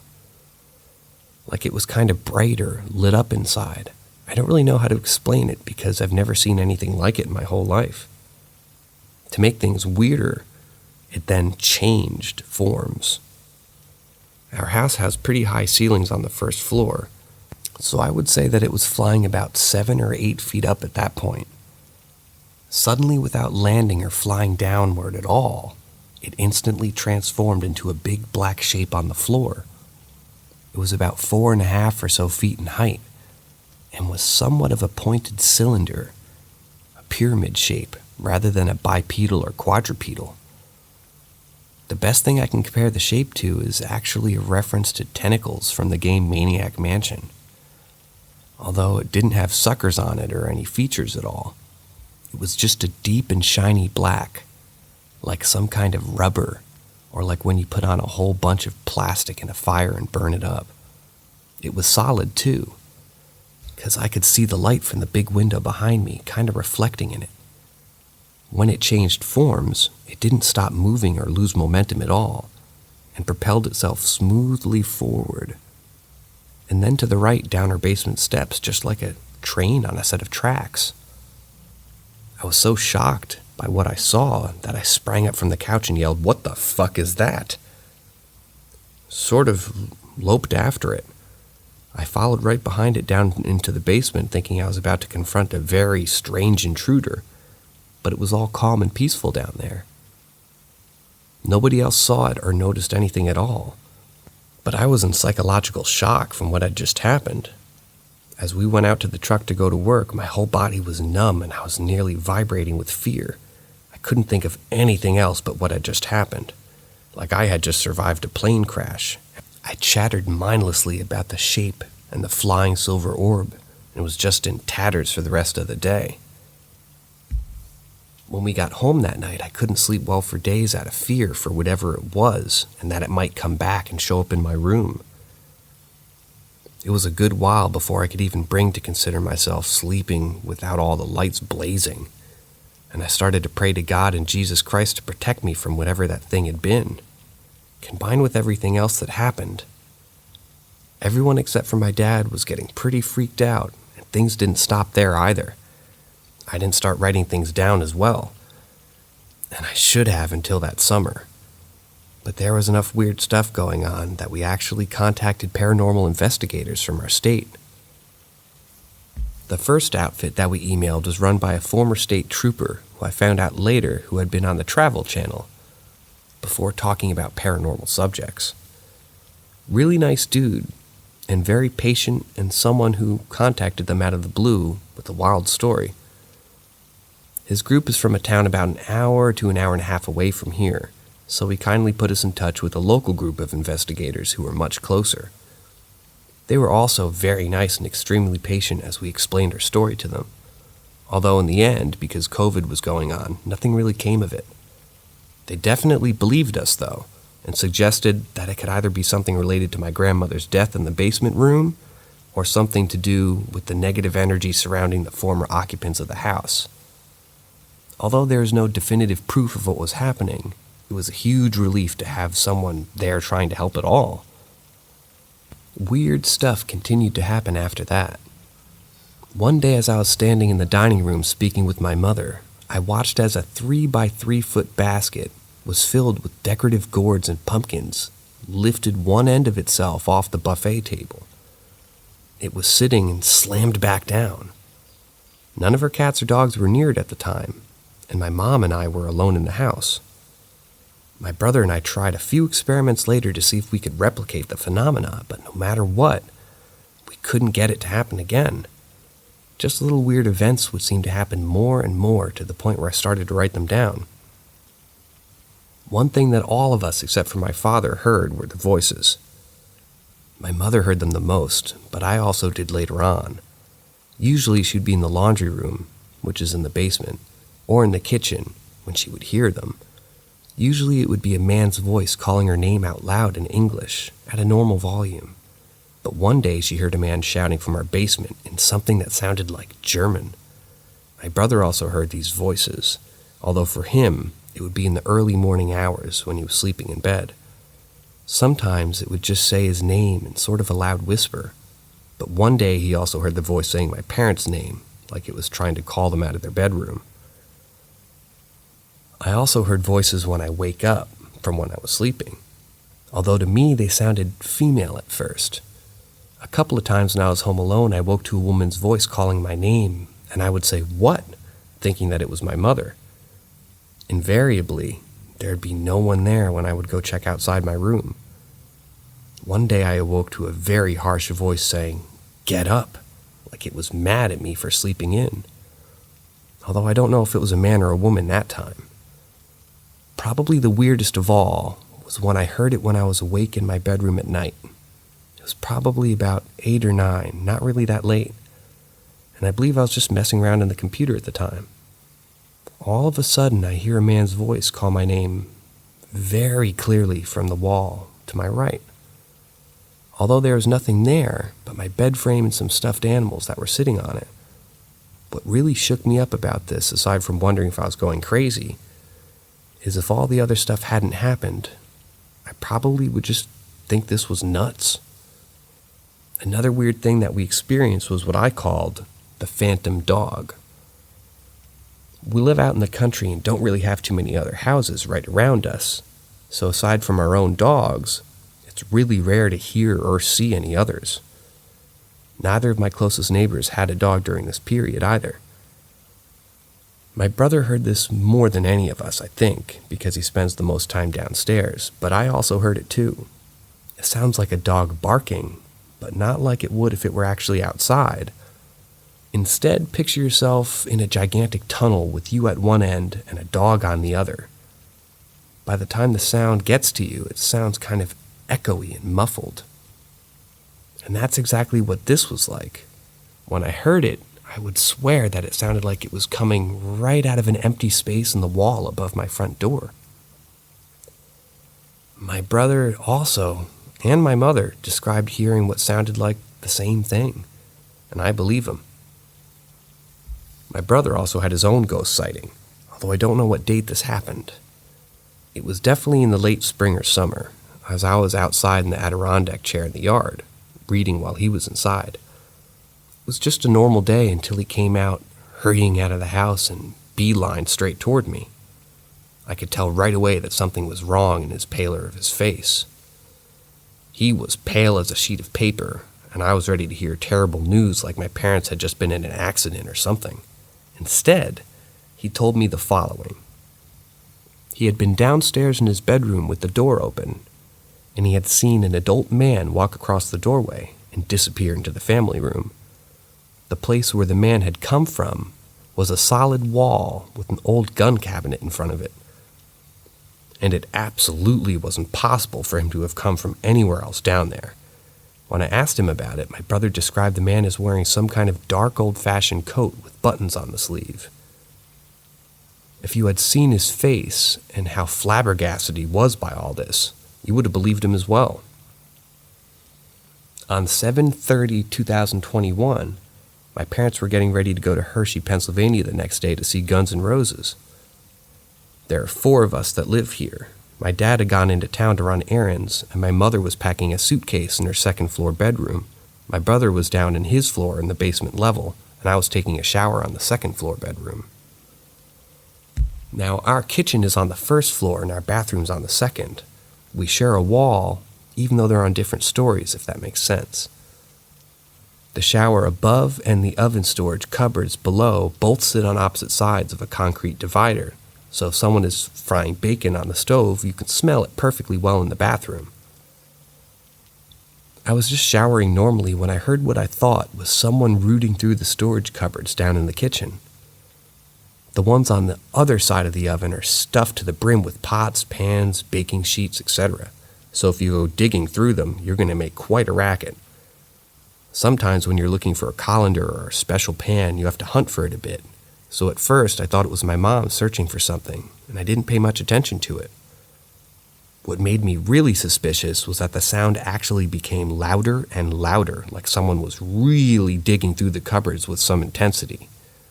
I thought that someone was ripping the kitchen apart at first, but after a few moments the discordant babble of sounds was replaced by one of metallic repetition. All I could think of then was now that someone had taken the heavy purple Rachel Ray Dutch oven and was just smashing it repeatedly against the wall with considerable force. Sounds like a monk tolling the hours on a big bell. At first I was unconcerned, then I was annoyed, and then I was quite curious. What was that sound? After a while it stopped and I finished my shower in peace. After I had dried off and put my clothes back on, I was quite surprised to see that my mother was still in her room packing. Upon my exit, she asked me right away if I had called her name, to which I replied in the negative. I asked her if she'd been in the kitchen doing something, and she told me that she'd been in her bedroom the entire time. As I went downstairs to see what was going on, I saw my brother coming in the front door. He had gone outside to smoke a cigarette, and when I asked him if he had called my mom's name, he said that he had. When he had been downstairs in his bedroom getting ready to come up for a smoke, he said that he heard someone making a racket in the kitchen. When he came upstairs to go out, there was no one around, and so he assumed that my mother must have been looking for something and had just left before he got there. It's 100% impossible to go from the basement to the front door in our house without getting a clear view of the entire kitchen. And so, combined with the fact that no one else was around, made for a very strange incident indeed. Nothing in the kitchen was out of place or disturbed in any way that we could see either. Something that happened to me on 8/2/2021 really shook me up as well. That night I went to bed long after everyone else in the house had fallen asleep. And no sooner had I settled into bed and started to relax, I heard the familiar sound of someone knocking on my wall. Now, my parents' bedroom is right next to mine, and sometimes when my parents are in bed, they'll knock on the wall to get my attention. I've heard them do this enough that when I first heard the knocking, I said, "What?" out loud to see what they wanted, only to be greeted by silence. Suddenly, I realized that the knock had not come from the wall that led to my parents' room, but instead had come from the unoccupied supply room on the northern face of my bedroom. I was instantly awake. I knew that sound, and I was up and staring into the darkness. What made things even crazier was that the sound had not come from the middle section of the wall, where the normal person would knock, but instead high on the wall, like they were standing on their tippy toes, reaching up to that height. On 10/12/2021, I was standing at the foot of the staircase that leads to our second floor when I heard the clear and distinct noise of someone walking down the steps in my direction. It wasn't just the stairs creaking from a change in humidity or something like that either. It was the unmistakable sound of an adult descending our wooden stairs. I was staring right at them, and there was no one there. I was actually lucid enough to remember that people say they often feel a cold chill if a ghost comes near them, so I blocked the way with my body in anticipation if it reached the bottom. I actually feel proud to say that I did that, and that I wasn't scared at all. My mom definitely wins the prize for the weirdest experience that year, however. On 11/05/2021, my mother woke up very late at night to go to the bathroom. None of the lights in the house were on, except for the nightlight in the bathroom. So she goes in and did her business and headed back to bed. When she opened the door to leave the bathroom, however, a most unusual sight greeted her. The shadowy half-figure of a man standing in the hall, He had long, thin legs that gave her the impression that he was tall and had on what she described as a dark, old-fashioned dress. He wore dark shoes and high-waisted pants, and she said that they were definitely not from our time.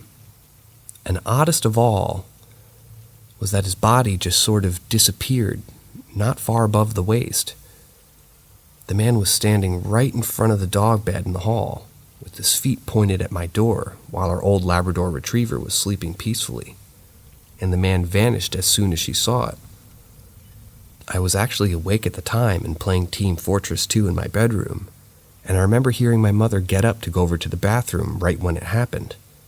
Within a few minutes, my game of Dust Bowls finished, and I went out to get a drink and used the john myself. As I did so, though, I heard my mom calling my name with some urgency from inside of her bedroom. I went in to see what she wanted, and she repeated to me that the most astonishing tone, and exactly what I had just wrote above. If my game had finished earlier, maybe I would have been the one to see him.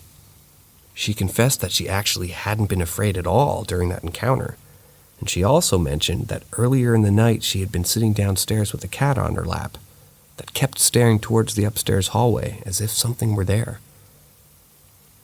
But that's not where the last encounter was with the strange man. My mother once again rose to use the bathroom in the middle of the night. This time, 2 of our cats were in there with her, and she spent a little time talking with them before opening the door and stepping out into the hall. What she didn't realize was that the ghostly man was standing right outside the door. In fact, she stepped right into him. It didn't harm her or feel like she had passed through any kind of material, but just like it was an empty patch of normal air. This time she actually saw the upper half of him and got a good look. He was tall, about 6'1", and skinny with a beard of at least a few inches in length and a mustache. He was well dressed. He wore a long jacket that made her think of a morning jacket, white or cream-colored dress shirt, a dark vest that made the shape of a U with no hat. I showed her a chart of 19th century men's fashion the next day that you can find on Pinterest, and she indicated that it reminded her mostly of the clothes about the middle of that part of the century. We had wondered before if maybe he had been a ghost that followed us home from a battlefield or something that we had visited, but she said that he was in way too good of a shape to have been a casualty of war. A few nights later, 11/20/2021, it was about dawn and my mother was lightly dozing on her bed in a state somewhere between sleep and wakefulness when she heard something quite unusual. She described it to me as the sound of someone whispering or talking quietly down a tunnel or from a distance. And it was said to have told her November 7th, followed by 19. She thought, obviously enough, that the voice was trying to tell her a date of great importance, but was either not told or was unable to hear the final 2 digits of the date. Just on a hunch, I checked back through our family history to see if any of our relatives had died on that date, but nobody that I could find matched it. Things cooled down for a long time after that, but believe it or not, just recently there have been some major flare-ups of activity. On 2/25/23, my brother was down in his room watching a video at around 1 in the morning when he saw a figure of a man gliding down the stairs. He was of about average height and build, although all that could be seen of him was a silhouette. It was impossible to see any specific detail, but the outline my brother was certain of, and he was wearing a coat that came down to his waist and black pants. He didn't wear a hat, and he didn't appear to have a long hair or a shaved head, no beard. Skin color or other fine details of his appearance could be discerned. It came down the stairs and turned and left as if it were heading toward the region where the couch was sitting, and disappeared. On 2/26/23, it was very late in the night and my mother and father had gone to bed. My mother and father had been out shopping, and after a long day my father was tired and fell asleep right away. The same could not be said of my mother, who often was having trouble sleeping and was wide awake for most of the night. At some point, long after going to bed, my mother suddenly heard a male voice that she had never heard before in her life loudly call her name from the hallway outside of her bedroom door. She said that she was quite awake when that happened and described the voice as belonging to an adult man in his 30s or 40s. Despite the oddity of the situation, she claimed that she wasn't frightened at all by what had happened. On 2/27/2023, my mother was sitting at the kitchen table using her laptop when she thought she noticed my female Labrador next to her. She didn't see the dog walk up, but noticed a big cream-colored blob beside her and assumed that it was our female lab standing at her side. When she reached down to pet it, she realized there was actually nothing there at all, and that our dog was asleep on the couch in the living room. Paranormal signs. Back in 2009, I moved in with my girlfriend at the time, who lived with her mother, brother, and cousin. Her mother was handicapped and was such a lovely person. Her and the cousin would get high together every night. I guess it helped with the pain. It was the 4th of July weekend when her long-lost friend visited, some guy. My parents were visiting at the time as well for the holiday weekend. I remember her going into her room with the guy friend for hours. They were doing drugs. The next day, she stayed in bed the whole time. We'd check on her every now and then. She wasn't feeling well enough to go watch the fireworks with us, so we went without her. That same night, my phone rang. Her picture showed up as it supposedly would be her calling me, but the phone froze on the image and the call. I thought that was weird, but likely just some weird phone glitch. Little did I know it was a warning sign. The next morning, my parents left to go again. She spent the day in bed. She was communicating with us fine and all when we'd check on her. That night we were all in bed, and I remember around 11 p.m. or so, I started to feel really weird, like I really needed to go check on Mom. Our dog started barking like crazy and bad. I went to go check. She was barking at the front door. I thought that was really weird too. I then get the urge to check on Mom. I opened her room door. It was pitch black and freezing. I touched her and said, "Mom, are you okay?" No response, and she was cold to the touch. I found her passed away.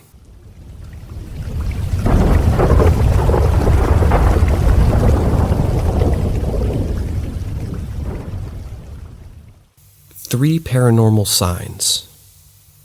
In the year 2009, I embarked on a new chapter of my life by moving in with my then girlfriend, who resided with her dear mother, brother, and cousin. The matriarch of the household was a handicapped woman, but despite her physical limitations, she was an incredibly affectionate person. She and her cousin would partake in recreational drug use every evening, and I suspected that it helped ease her pain. It happened to be the July 4th weekend, and my parents had come to visit us to celebrate the holiday. Coincidentally, one of my girlfriend's long-lost friends, a gentleman, also arrived at the weekend. I vividly recall her disappearing into her room with this man for hours on end, presumably indulging in drugs. The following day, she spent the entirety of her time in bed, complaining and not feeling well. We would periodically check in on her, but she was unable to join us in witnessing the fireworks display later that day. As night fell, my phone rang, and her name appeared on the screen as a supposed caller. However, the call failed to connect, leaving me perplexed. I attributed it to a technical glitch and thought nothing of it. Little did I know that it was an ominous foreshadowing of what was to come. The next day, my parents bid us farewell and returned home, but my girlfriend remained in bed, seemingly in poor health.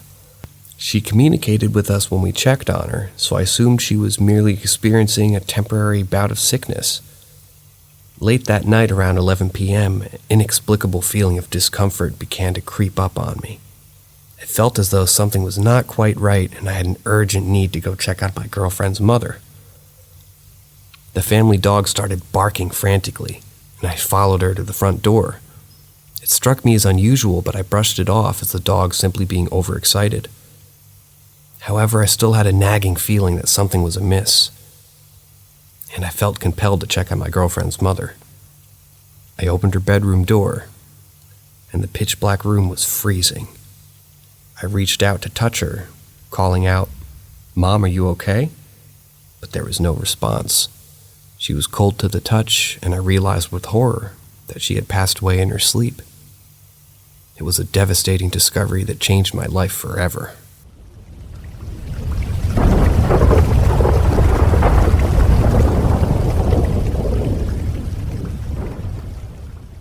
Signs from the afterlife? I had a couple experiences happen that I can't quite explain, and the timing of them seemed even more of a coincidence. A few years ago, my dad passed away pretty unexpectedly from a heart attack. The next few days were obviously pretty chaotic, but I remember a few days or so later, I had just woken up in the morning and I was laying in bed. At the time, I was laying in my first house I'd ever purchased, and I lived there with my girlfriend. The house I lived at was an older 1.5-story house, with our bedroom being the only room upstairs. On one side of the room was our bed, and the other was a set of stairs down in the dining room, which was attached to the living room. While I was laying in bed, I rolled over and picked up my phone, and was scrolling as I tried to wake up for the day. Then I heard a loud click from a light switch, and the light turned on the stairs. The light by the stairs is controlled by a 3-way switch, a newer, quieter switch at the bottom of the stairs, and an older, louder switch at the top. I put my phone down and stared at the stairs to the empty room, expecting my girlfriend to come up. After almost a minute, I could still hear the TV playing downstairs, and there wasn't any movement that I could hear. It's an old house, so you can hear everything. I got out of bed and went downstairs and saw my girlfriend sitting on the couch, still watching TV with our dogs. They were laying at her feet, and the cat sitting comfortably in her lap. My girlfriend looked at me and must have seen that I had a confused look on my face, because she asked what was up.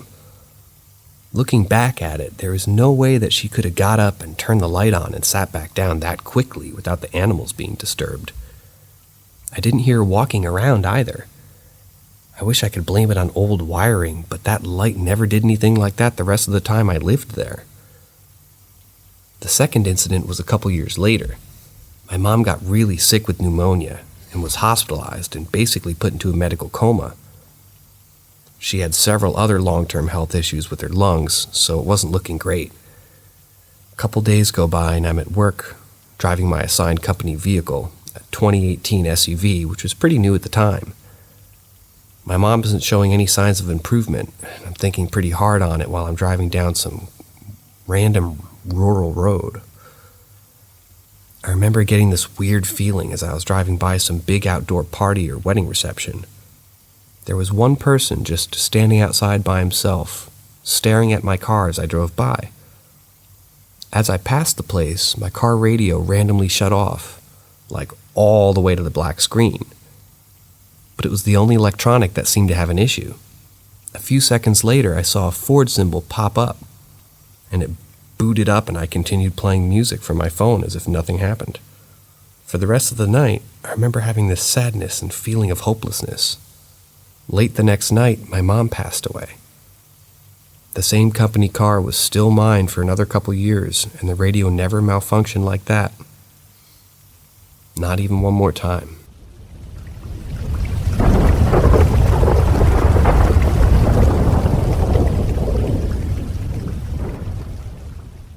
Creepy child handprint on a PS4.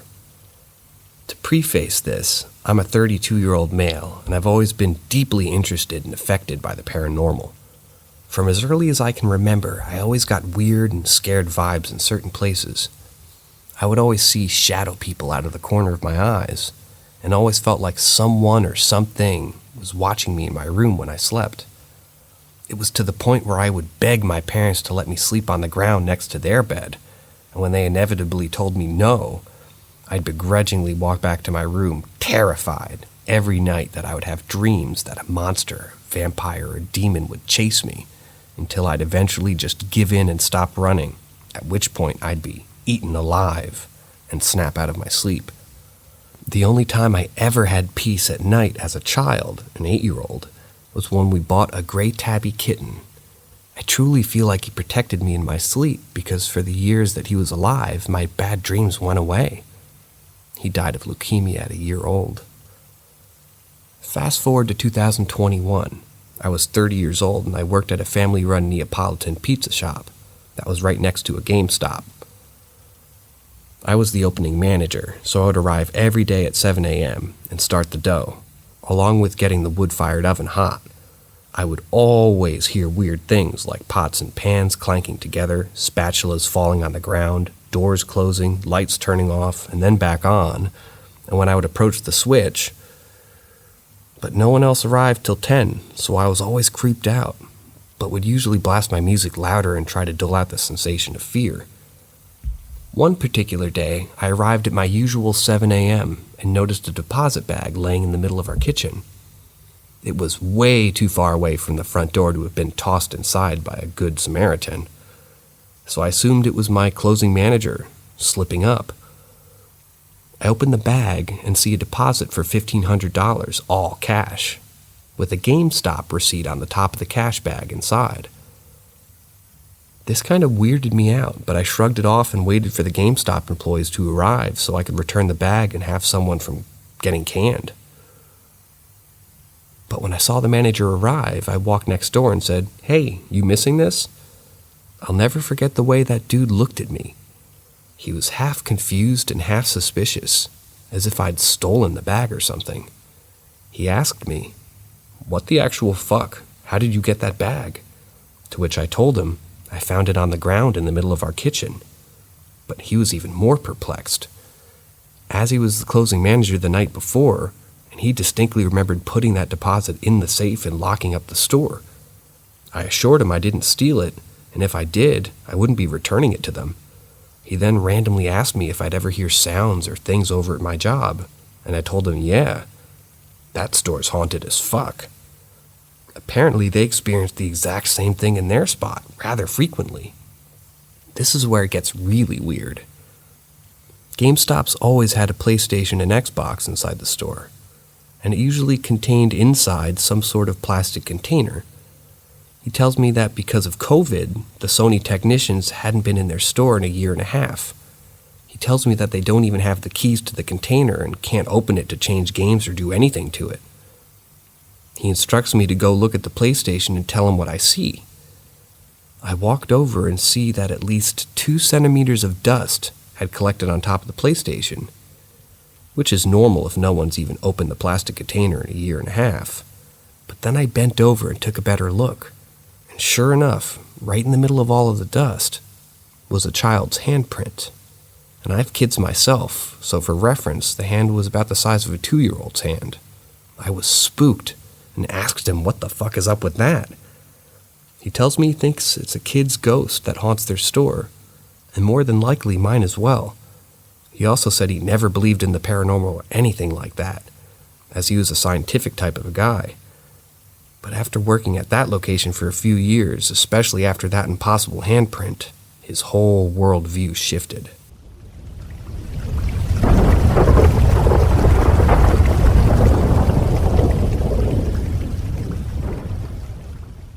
What's the most horrifying thing you've ever seen or heard that you know was pareidolia? I've experienced quite a bit, and I'm always excited to go more places and discover new things. There are certain experiences that I don't really know if it is pareidolia or not. I heard my name whispered like it was carried in the wind blowing past my ear. Something that the 2 people who I was with, who were in their mid-conversation behind me, didn't hear. This was during COVID in spring 2020. We were walking and talking through the woods where people had potentially died. However, this information my barber, who's lived in the area for a long time, told me a year later. Nevertheless, we collectively felt that we were being followed in those woods, and I did initiate the running back home while we were already on the trek back. I can elaborate more on this later, and other experiences I've had, if anyone cares for it. But I still don't know if that was auditory pareidolia or not. I know that when I was 5 or 7, there was this blanket that someone threw over the back of the rocking chair in the living room, and I could swear it looked just like a person. I walked downstairs and went into the kitchen only to see it. It was so terrifyingly real-looking and horrifyingly in shape, sitting there, that I froze for a while. To be fair, I was in the kitchen standing rather far away from bad lighting. I'm not proud of it, and I hate freezing at anything, which is happily something I never do now. But I can give myself props that I stared down the chair for maybe 5 to 10 minutes until my eyes adjusted, and I could see that it was just a blanket. I felt like a fool. I went over to the chair and saw that the blanket was just sitting there. But I went over back to where I was standing before, and it was still surprising that even after all that I could see what it was that I saw before. I saw it again. It was really in the shape of a person from that angle. Fascinating indeed. Still, it goes to show, some things are most definitely pareidolia, others unsure, some definitely not. I have some more stories just like this, but I'm interested what people have experienced that are similar. Are there things that you know for fact that were pareidolia, or other experiences like this in general? Maybe it can help provide and debunk things that others have seen or heard.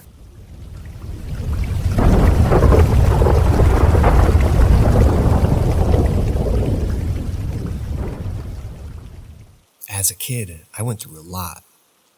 It really messed me up when my dad left my mom, and it made me feel really unsafe too.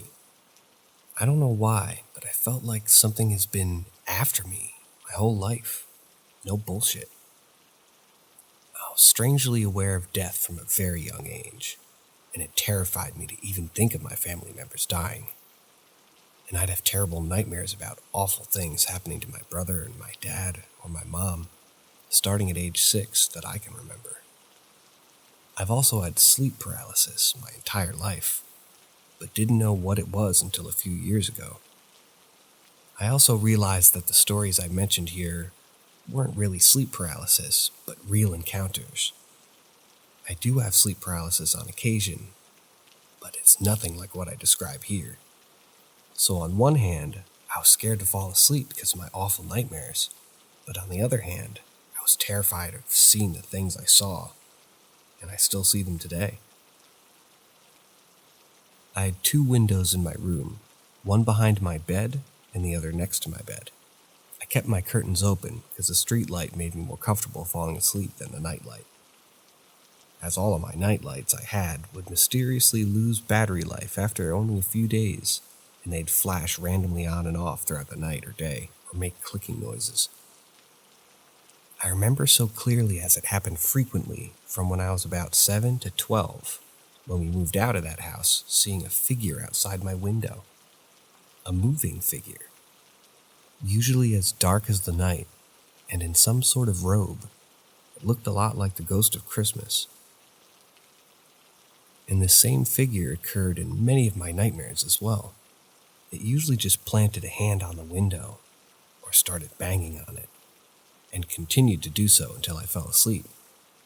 Other times I'd wake up in my, I'll call it sleep paralysis. But I genuinely saw the figure in the window, because it was always before I fell asleep, and it never woke me up in the middle of the night, so I know it wasn't just sleep paralysis, and I could move just fine. And a similar figure, dark but not robed, and usually donned in a white-brimmed hat, stood in the center of my room. He usually reached out to me, but other times he just stood there, watching, even though I couldn't see. Maybe he had eyes, maybe he didn't. That was when I was a child and lived in that house. That was pretty much all the creepy stuff that happened there. And yet, I didn't really believe in ghosts till I was 13. The problem is, I'm pretty sure that I'm the one that's haunted. My mom's apartment, after we moved from our previous house, which was new, and no one had died or anything like that, so it was very mysterious that I had these experiences at all, but it was old as hell. This apartment was originally built in 1920, and was only recently, barely restored. It has its problems, like leaky ceilings and bugs, but that's about it. But maybe the first time I experienced anything here was when I was about 13. My room was really messy in the farther half of my room, where my TV was set up. Very strangely, the 2 cats we had would not go past the front half of my room toward the closet and TV. I was really curious about it, and one time we set my cat carefully in front of my TV where she screeched, and that's not something she ever did. She sprinted out of my room. She was obsessed with me and mostly spent her time in my room, but only in the front half where my bed was. My mom even peeked in at her meowing at the TV one time when I was at my dad's. Then one night, I had gotten ready for bed and was about to lie down when I noticed a light coming from the other half of my room. My DVD player was on, and I hadn't used my TV or the DVD player in months. And it hadn't been on just 30 minutes prior, so what the hell happened?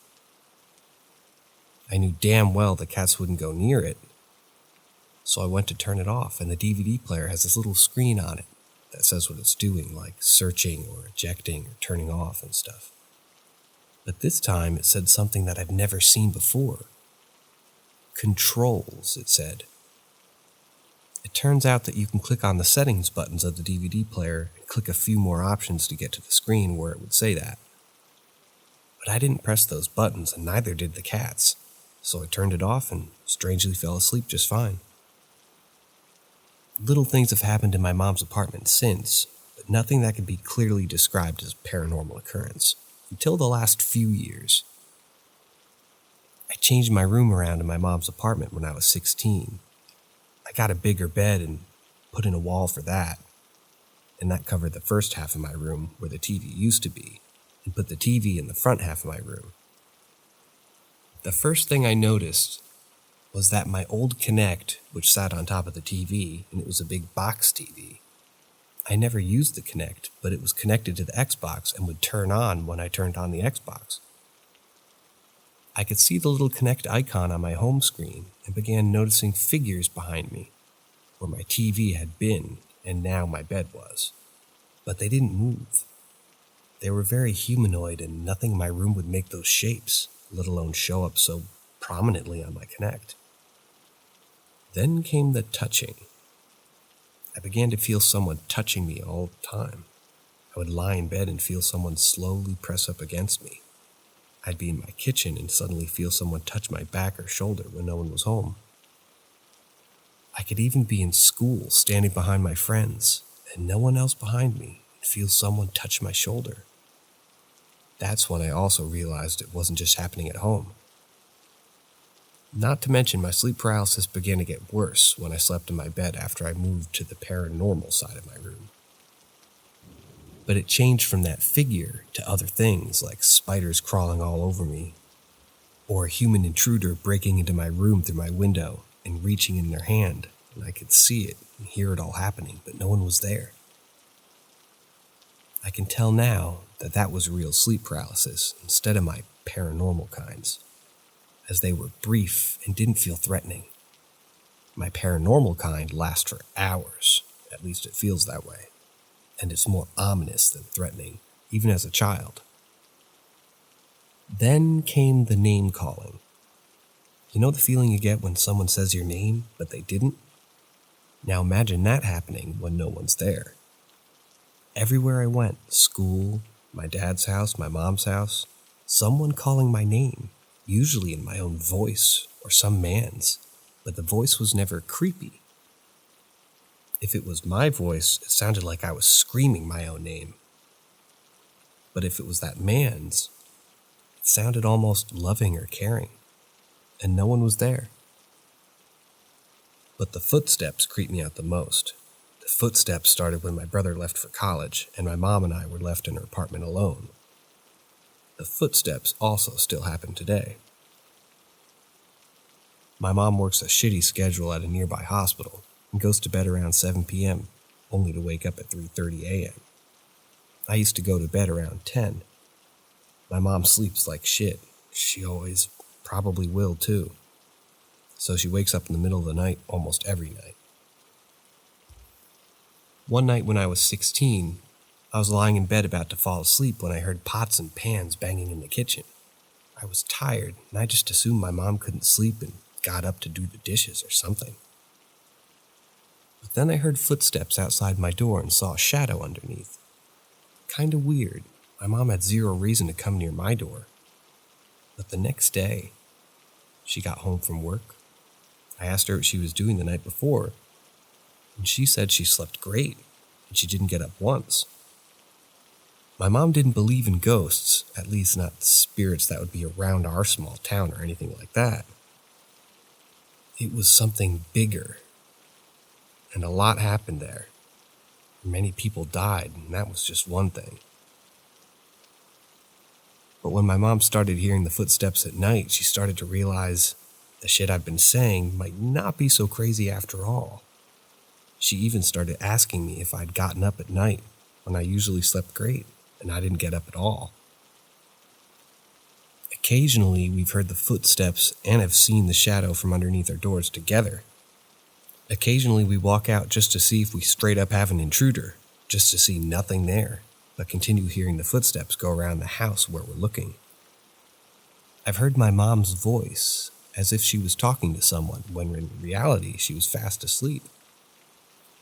I've seen things out of the corner of my eye all the time, regardless of where I am. Right before I left for college, I had sleep paralysis again, after not having it for a whole year.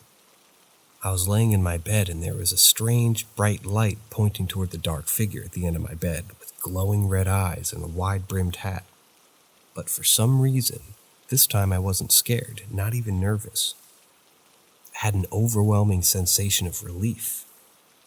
And the only thought in my normally loud and buzzing head was literally, "Thank God you're here, I missed you." I then fell asleep right after. I have no idea why I thought that. I hadn't seen this figure so clearly since the night I got my second COVID shot, which was about a year prior. I was terrified of it then. But this was the only time it had red eyes. I never saw these eyes before. Part of me thinks that this was a new ghost or something, and I have to admit I've been longing for that sense of relief I had when I saw him there at the end of the bed. But part of me is just so damn curious and wonders if this is the same ghost. But has it had good intentions all along? Then I went to college and nothing happened for months, until I came back after Thanksgiving break, deciding to drop out at the end of the semester. All of a sudden I'd be in my dorm room and see that pale creature out of the corner of my eye again. All of a sudden I'd feel touches when I was laying in my bunk. All of a sudden I'd hear that man's sweet voice calling my name out of nowhere, and nowhere to be found. Now I'm back home and my nightmares lately have been particularly bad. My nightmares since I was a kid have always had themes, you know? I'm being chased, or I'm being watched, or something is hurting my family. But my nightmares over the past few months have changed into I'm alone, my family hates me, someone is after me. Not to mention a single nightmare where my family was possessed and the only safe place to hide from them was my room. This could have nothing to do with ghosts or anything, but I also think it's strange that the paranormal occurrences have been happening more often now that I'm back home. The footsteps are back, and I hear them almost every night. Last night, even my door cracked open the slightest bit when I was playing a game on my computer, and I see a pale creature all the time peeking around doorways or scampering at the end of my bed. Frequently, I felt someone laying beside me, but now instead of being worried, I feel comforted. While the pale figure still terrifies me, I genuinely miss that dark figure that I saw at the end of my bed. I wonder if that feeling that someone is laying next to me in my bed is the same spirit. I've tried talking to him. I say him because it's a rather overwhelmingly masculine presence that I feel. But without, actual ghost equipment, which may or may not even work. I can't get an actual answer. All I can say is that it doesn't seem that he can move things, but he can hear me. Maybe a few weeks ago, I was laying on my stomach when I felt someone slowly lay across my legs, kind of like a big dog. But my back stiffened, so right when I was about to roll over, I said, "I'm going to roll over now, but if you want to lay with me, you can after I move." and I rolled over and felt a whole body lay on top of me, to the point that I thought if I opened my eyes, I would see his face. I opened my eyes, but obviously no one was there. I even looked down at my legs, still feeling numb, and feeling the weight of someone on me, and no one was there. But it was comforting. I started calling him my ghostie since he seems to care about me. I've considered that this could be like a ploy of some sort of demon or something, but I don't feel drained. Now that I'm back home, I actually feel happier than I've been maybe my entire life, ghosts and all. I think I could have created an egregor, a spirit that manifests out of the mass feeling of sadness or depression, or something from trauma that I had when I was a kid. I was a very depressed little girl, and I remember contemplating offing myself when I was in first grade. But that wouldn't explain why I still have these experiences when I'm happy, and they're even stronger. And what are the pale creatures I see lurking around? I actually see those at my dad's house more often than here at my mom's, but I'll discuss what happened at my dad's place in another post. And why would I start being comforted by the same spirit that caused me so much fear and depression in the first place? I'd love to hear what everyone thinks of this. Am I haunted? Or am I just going to coincidentally haunted places? Why would I specifically be targeted?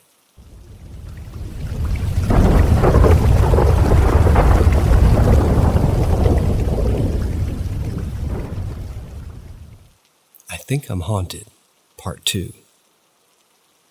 So when my grandfather on my dad's side built a house for his mother when he was in his 20s, she grew old and even died in the living room of that house. When she died, and after my dad left my mom, my dad bought it. He restored it, put in a pool, this and that. My room there was actually her old room before she died. I was 8 when my dad bought that house, so I had plenty of paranormal occurrences prior to living with my mom in her old house. My brother believes in ghosts, but he swears up and down that the only reason he believes, and the only time he's experienced anything paranormal, was in my dad's old house. He refuses, however, to tell us what happened to him while he lived there.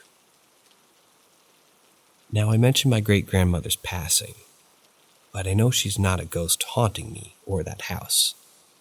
I didn't even know her. That and my spirits all feel very masculine in presence. If one of my ghosts, however, is a poltergeist, I probably acquired it from there. Not much happened at my dad's old house in the grand scheme of things. I lived there part-time, obviously because my parents divorced when I was 5. And for the longest time, out of any place I've lived, but from 8 to 16. But the few stories I had to tell about this place are significantly scarier to me than my ghostie that I've had at my mom's. Not to mention the shit I've seen at my dad's new place. Stuff moved around constantly. I'd set my toothbrush on the vanity counter just for it to suddenly be thrown off. Thrown. I'd see shadow figures stand in my doorway so often, the same one I usually saw in my paranormal kind of sleep paralysis at my mom's old house, and recently in her apartment, but this time I was wide awake at my dad's. That I had to start shutting my door before I went to bed. I'd hear shuffling from right outside my window, and even though I could see the moonlight coming through my closed curtains, I couldn't see the shadow where a person making those shuffling footsteps would be. I never had sleep paralysis there, strange nightmares, even considering how crazy my normal nightmares were, but no sleep paralysis ever occurred in that house. The whole energy was different in this house. I'm at my mom's old house. The atmosphere was lonely and empty, but there at my dad's, all I could feel was danger. That was the more normal kind of ghost stuff. A couple years before my dad sold that house, the second scariest thing that had ever happened to me in my life happened. Hell, it didn't even happen to me, but I heard it happen to someone or something else. I was laying in my bed one night, and I literally was just about to fall asleep when I hear a scream across the street. That house was on a street that ran through the middle of the woods, right? My great aunt lived next door to us, and across the street was an old couple who ran a very small maple syrup business. The next group of houses was much further down the street and separated by an assload of trees. This experience I had has led me to believe in paranormal creatures before I started seeing those pale guys crawling around. Before, I only believed in ghosts. So I heard this scream from across the street. I knew it wasn't the old man who lived across the street, as this absolutely blood-curdling scream sounded like a younger guy. There was only one guy that age that lived on my street, and that's much further down, and passed through loads of trees. Not to mention, this guy is very much alive today, and I graduated high school with him. So it's pretty clear that this scream came from no one I knew. There weren't any missing people in the area, no suspicious things happening, nothing. No reason for me to hear what I did. So I rolled over and turned to my window, but the scream sounded far, like in the woods behind my old neighbor's house. And while I suppose that old couple could be murderers, I'd say it's highly unlikely as they're sweet as can be, and their lights were all out. It stopped, and thinking I might just be really tired, I rolled back over onto my back. Then the screaming started again. This time, much worse. If you can imagine someone torturing another person in front of you in the most horrible of ways, this is how that guy would sound. It was awful. It sounded an awful lot like when that one dude disappears in the Blair Witch Project, and you know he's dead, but the witch is impersonating his final screams as she killed him. Awful screams. It brings out the primal instinct to help. But I had this overwhelming feeling to stay right there in my bed for safety. It was only a year later that I learned about skinwalkers and how they can impersonate people to draw in their victims. I think this might be something like that. They also say that the farther away the scream is, the closer the creature is to you, which means that that thing could have been right outside my window after I rolled back over. I heard the scream one last time, the worst of it all, higher pitched, wordless, just moans, heavy breathing and screeching beyond terror. Then it suddenly stopped. And for some reason, I stopped worrying. As soon as the screaming stopped, I peacefully fell asleep. I seem to sleep best when some of the scariest shit happens to me right before, for some reason. I've never asked my family if they heard anything similar. At that house, I also heard my name whispered a lot, coming from right behind me. This time, I'm taking out my dogs. The parents left for work and my brother was in the shower. And as I opened the door, I heard someone whisper my name right behind me. Obviously, no one was there. I asked my brother if he had called me just in case, but he said no. And my name isn't exactly common, so I can't mistake Elena for the sound the door was making when I opened it. That's the only time I've heard a disembodied voice that didn't belong to me or that man that I hear all the time. Okay, now onto the scariest thing that's ever happened to me. My dad was in the process of selling the house, and I was 16. I was home alone and went to take the dogs out for a walk. Again, the property was big and bordered by a forest, with a tree line separating neighbors on one side of the house and my great aunt on the other side of the house, sharing a whole 2-acre wide lawn. The property was about 1.5 acres deep as well. So I normally just took the 3 little dogs up to the far tree line, then to the side tree line, and if they hadn't done their business yet, I'd take them up to the front yard. I hadn't even made it all the way down to the far tree line before they'd all done their business. And if they hadn't gotten out there, I don't know what I would have done. So I started to take them back to the house when I hear a rustling noise way over at the side of the tree line, about a full acre away from where I was standing with the pups. Sound traveled strangely far in my backyard, maybe because it was open before it was a tree line. I look over at the tree line, and I swear I'm shaking when I say this, because I've only told a precious few. I saw a tall, impossibly pale figure, wearing what looked like a dark gray suit, and a matching top hat, walking very strangely into my back tree line. Because my mind couldn't comprehend what the fuck I was seeing in broad daylight, I at first thought it was my neighbor from across the side tree line, but seeing the way it walked, looking closer at its skin, confirmed the worst. When I say impossibly white, I mean it was just about the color of paper. Its skin stood out so much against the gray of the suit. I was seeing it from the side at first, so I didn't really get a look at its face, but from what I could see, it didn't really look like it even had one. It was maybe 7 feet tall and went back and forth from hunching and straightening up as it walked. If you've played soccer, you'd know what high knees are.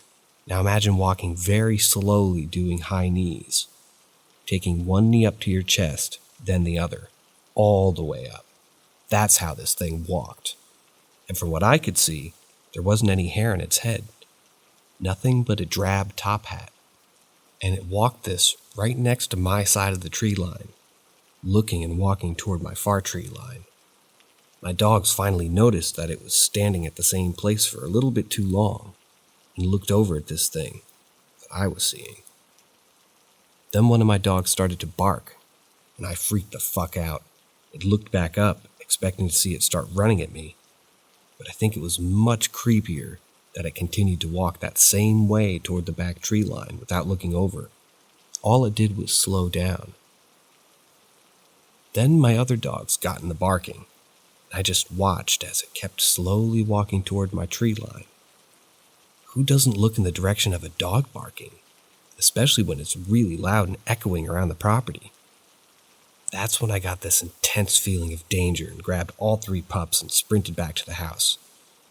Right when I was opening the back door, I looked back, and I could barely see it still, but it was now standing at the edge of the tree line, its legs hidden by the brush, but its top hat and torso clearly visible. I locked all the doors, windows, closed all the curtains, turned off the lights, and cried on the couch with my dogs in my arms until my brother got home. I told him about it, and he was genuinely confused because he didn't believe me, but he saw how scared I was. So he insisted it was a white-tailed deer or something. He made fun of me for thinking I had seen Slender Man, even though I insisted that this thing wasn't lanky and it wore a top hat. I had even called him when he was on his way, telling him to be careful and to pull him to the garage rather than stop in the driveway and walk outside to the front door. My dad bought a new house. I guess I mean property, because it was barely even built when he bought it, intending it to be a camp 30 minutes away from his old house. It had no insulation, barely running water, no floor, blah blah blah blah. Dad and I built it up from that, added an enclosed porch overlooking a brook, and built my room before we had it restored. That place always gave me the creeps. It was a lot like the feeling of the previous house, danger, but when it was restored, it felt great. I liked to go for walks down our driveway, which, by the way, is a half a mile one way and a mile long back the other way. It's really in the woods. The closest neighbors are a 7-minute drive away, so it was soothing to go for a walk down a nice dirt road surrounded by nature. But then I started getting that feeling again. I started seeing things in the trees. I couldn't make them out. On one walk, I could have sworn I saw the figure in the top hat, faceless and now staring at me, standing deep in the woods. Several times I somewhat thought I saw it, but this time I was nearly convinced. So I ran back to my house and swear I could hear it running after me. But when I turned around at the clearing with my house, there was nothing there. But since I'm not completely convinced that I even saw it or heard the footsteps, I'm not entirely sure that that was even the figure. Not to mention, I was 30 minutes away from my old house. This is when I started seeing those little pale fuckers out of the corner of my eye. I only saw them inside, and usually when it was dark. It all started at my dad's new house, but they seemed to follow me everywhere. The first time I saw one, I was going to the bathroom right before bed. It was pitch black out, and I left the door open since I was the only person sleeping downstairs, and my dad and his girlfriend were passed out upstairs. Since the door was open, I was looking directly into the kitchen where we have a big marble island in the middle of it. I saw these long, pale fingers with its claws slowly reaching around the corner of the island. But only if I looked over there, out of the corner of my eye. I have very strange peripheral vision, and I can see very clearly using it. So I could see those fingers very clearly. So then I started straight at the island, hoping not to see the fingers again, but eventually, even now, I was looking straight at it and not using my peripheral vision. I saw a face emerge from around the corner, close to the floor. It looked eerily like a drawing I made as a kid, but I don't remember seeing this thing prior to this moment. It was white, much like the Top Hat dude, but with dark splotches all over it. It had dark, sunken holes for eyes, but I'm not exactly sure even if they were eyes at all.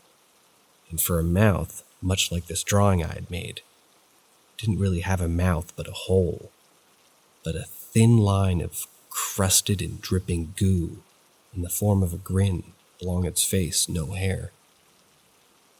Yeah, imagine seeing that shit in the dark. Unpleasant. But then it just sort of faded out of existence as I was looking at it. It didn't disappear slowly, but it faded away from my sight. So I got the fuck out and laid in bed terrified it would come back.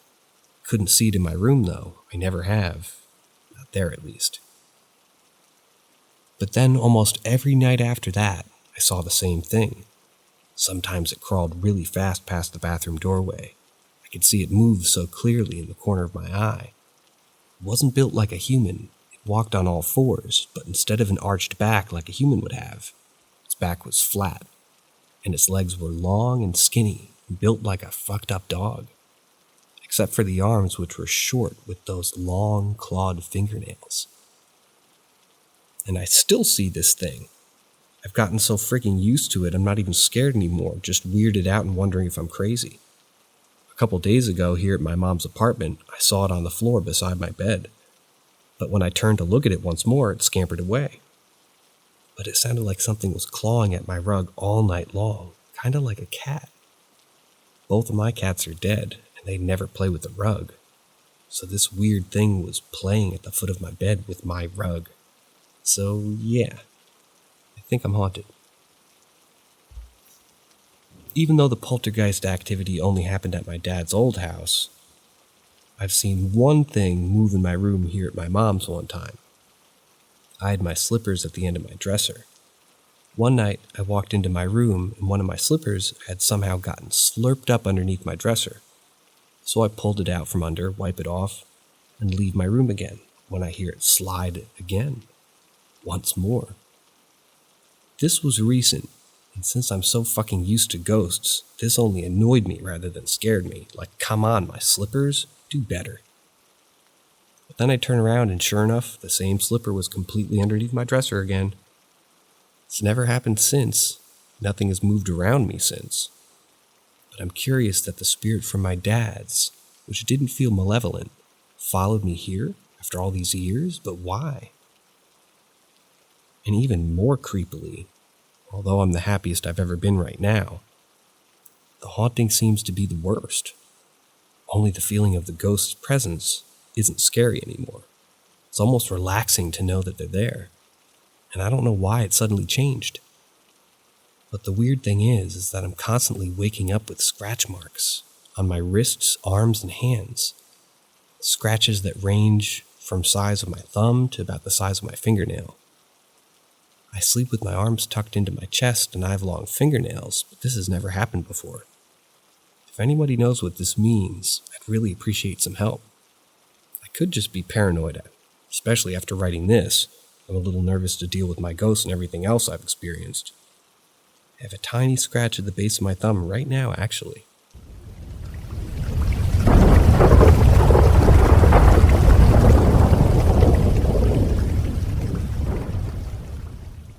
Shadow Man upstairs.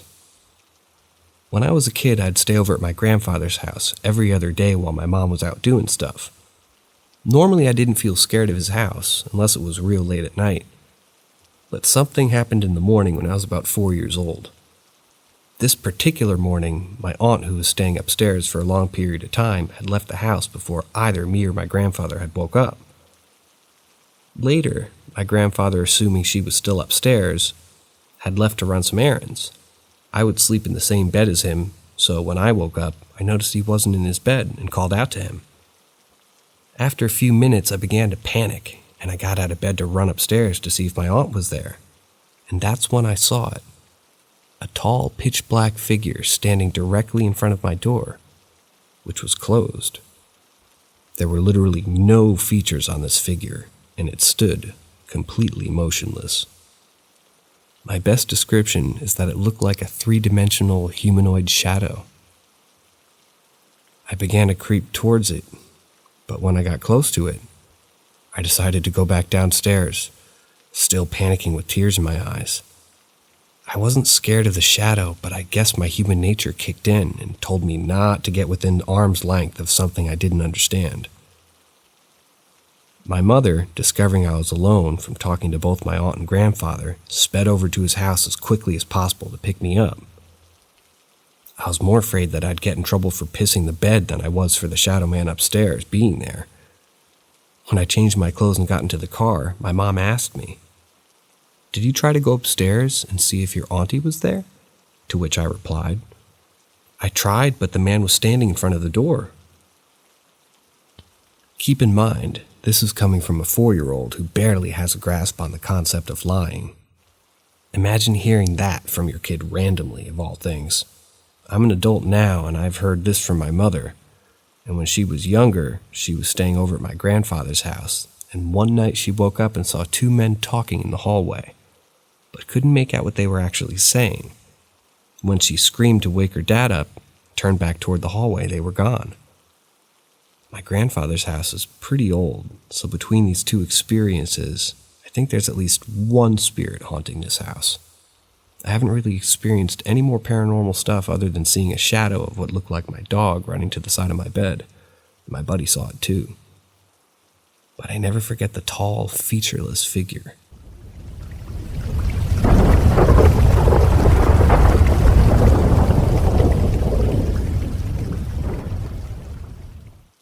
The most haunting paranormal experience of my life.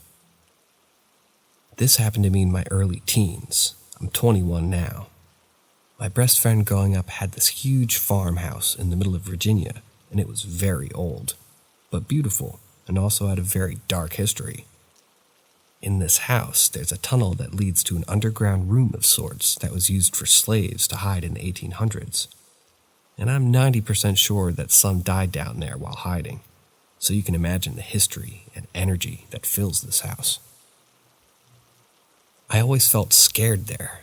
I never felt alone, and I wouldn't go anywhere alone in the house, even to just grab something out of my room, the room I was staying in.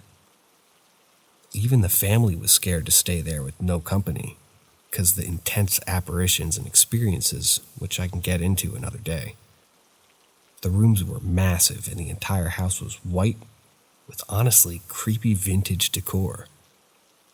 There was even a cabinet of fucking ventriloquist dolls upstairs. No joke. It was a really odd family house with lots of dark problems. Anyways, the second time I visited that house, I was with my mom, my best friend at the time, and her mom. It was a girls' trip, and one night I woke up, and I was so thirsty, and the last thing I wanted to do was to go downstairs and get water. I was terrified, and I hated that house, especially at night, but my mom was dead asleep, so I literally sprinted downstairs with my head only looking at the floor. I made my water in 5 seconds, and when I made it to the stairs, something compelled me to look at the giant glass door that were in front of the stairs. I was horrified, but felt like I needed to look out the window. What I saw when I looked out that window will haunt me for the rest of my life. I saw a man as real as anything I've ever seen. It was pitch black outside, with a huge bright moon. The man was all black, like a silhouette. But because of the moon being so bright, I could clearly see his entire body.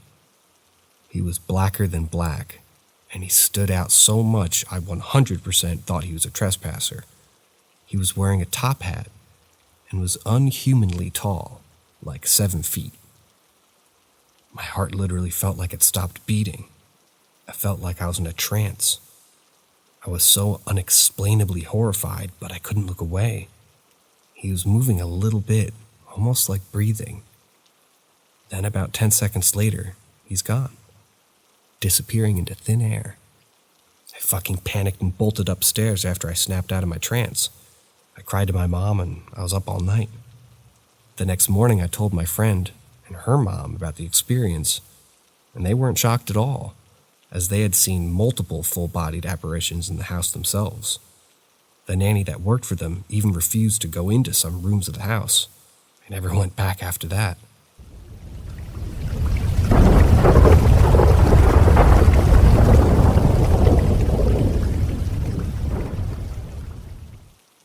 Heartbeats. I'm a 10th grader, and right now, I'm having my board exams. For those who don't know, it's a first set of public exams we face as students in India. I've always had a habit of studying at night, as I'm mentally much more comfortable with the silence. As a result, I can really concentrate. This sometimes proves as a curse, but 99 times out of 100, it's a boon in disguise. I should make it clear that I've lived in a rented house, a very common thing in India, all of my life. I shifted cities 3 years back, and I've never felt any kind of presence anywhere near me, and to be frank, I'm grateful for that. I'm very much a scaredy cat, and I'm a fan of English literature in general, irrespective of the author. However, I still enjoy following up on spooky details here and there. That's just a backstory. So last night I was solving papers on math. The next paper is math, so wish me luck. It's my favorite subject too. And I was pondering over a sum. I would take a guess that it was around 2:30 or 3-ish. I tend to switch off the fan in my room when I do math, because I feel even the sound of the fan can be a distraction when I'm trying to concentrate. You get the idea. I like it deathly quiet to the extent that I can hear my own breath. Naturally, everybody in my house was asleep. My parents' room is just adjacent to mine, and I could hear their soft breath in the quiet of the night. However, the abnormal thing was, it followed my heartbeat. Distinct sound of a healthy heart beating right behind me. I dropped my pen from shock. It felt like it was right next to my ears, and it was shockingly loud. We're a nuclear family of 3 living in a rented apartment in suburban Mumbai. In all the 3 years I've lived here, I've only experienced positive vibes in the environment. This felt different. It felt like whatever it was not here to do any harm, neither was it here to do any good. However, it lasted about 5 seconds. I usually keep the small balcony in my room open for a cool breeze blowing in, but at this point, I noticed even that had stopped. I was sweating profusely and I was scared out of my wits, so I resorted to the idea of snuggling up to my mother for the night. I'd had enough. I tossed and turned all throughout the night. My parents, however, didn't believe me when I told them about what was in my room. They just brushed it off as my overactive imagination, with an alternative of me being extremely sleepy, perhaps. To make it crystal clear, I never do math when I'm sleepy, so I wasn't. Posting it here hoping that my fellow Redditors will maybe believe me and offer any possible logical explanations for, what maybe we can find or might know of.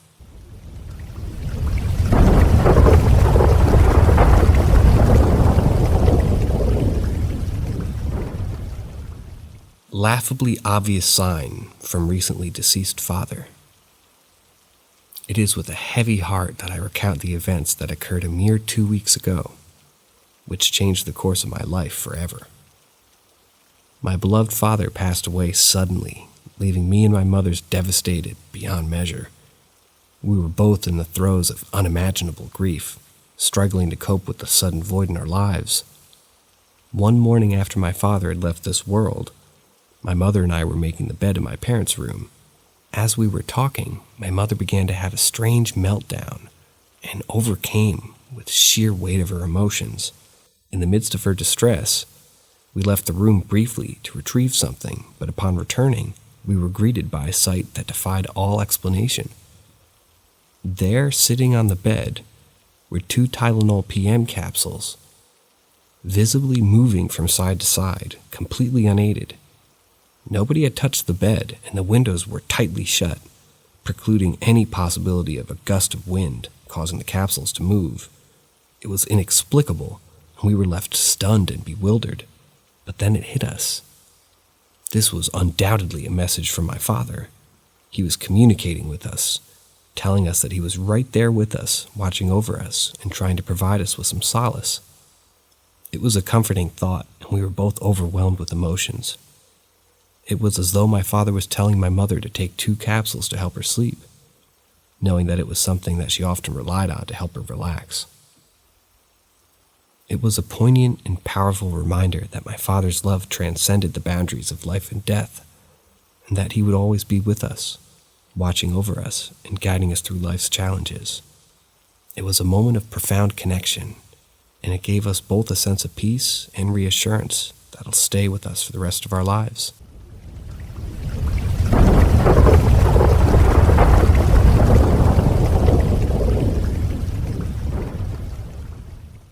I communicated with my deceased father. When I was just a 7-year-old child, my father passed away tragically in a car accident. I was so young and didn't understand how to deal with the sudden loss. Being raised in a Catholic household, I thought prayer was the answer. I prayed for him to show me a sign that he was still around and not just gone forever. At the time, I regretted praying, but in hindsight, I'm grateful for the experience. For a year after his passing, I had numerous encounters with my father's spirit. The first time it happened, I woke up in the middle of the night to see him standing next to my bed. I heard the creaking of the door, and then the sound of his heavy boots as he walked toward me. I was terrified and squeezed my blankets while sweating profusely. I lay there facing the wall, too afraid to move until he left. On several other occasions, I was awoken by coins being bounced off of my bureau. There were times when objects were gently being moved off the top of it. I had various dreams where he visited me. One night, I felt a poke on my foot or my leg, and I became so scared that I decided to pray and ask him to stop. Thankfully, all these encounters stopped when I asked him to, and I was relieved to know that he was still watching over me. As time went by, I also had some experiences with a medium, which reinforced my belief that he's still with me. I could sense his presence and feel his love and protection. These encounters gave me comfort and a sense of peace, knowing that my father's still around, watching over me and my family. Although his passing was heartbreaking and difficult to accept, I'm grateful for the experiences, and they've helped me realize that he's still with us. I cherish the memories of my father, and I believe that he's always with me in spirit, guiding me through life.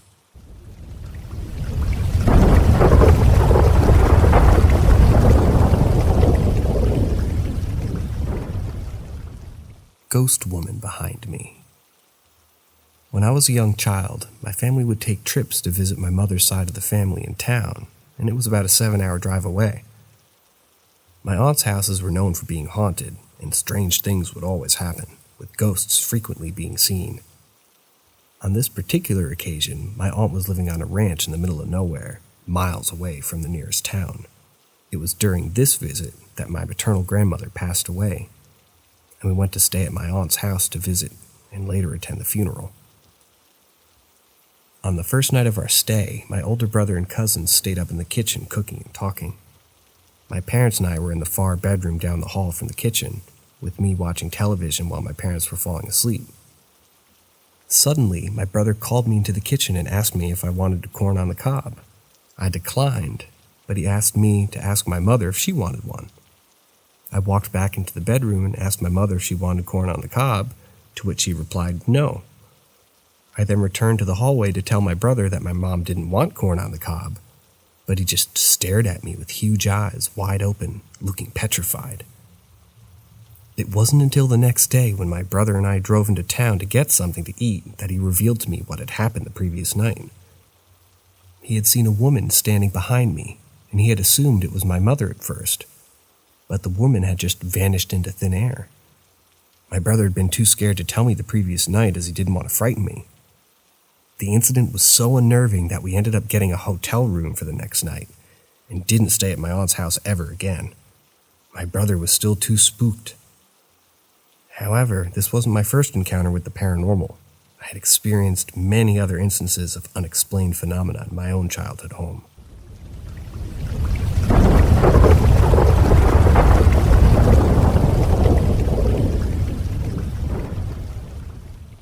Did I hear a ghost? So this just happened not more than an hour ago, so I'm going to write this out while it's still fresh. About 3 weeks and 1 day ago, there was a suicide at my uni campus. Apparently they had jumped from the top floor to the basement area, a lower part of the building that's open air. Now I had already woken up that day feeling dread in the air. Ever since I was little, I felt as if I was connected to spirits or ghosts more than others, but I digress. That's a story for another time. Anyways, last night, or the past 3 hours or so, I decided that I'd take some pics at campus when it was dark out, but I'm not sure why. But I couldn't and still can't sleep, so I figured might as well go take some creepy or luminal pics. So I went out and took the pictures. Then I decided to go to this building where the incident happened. As soon as I went down the stairs to the lower area, I immediately felt unsafe, and as if I was being watched.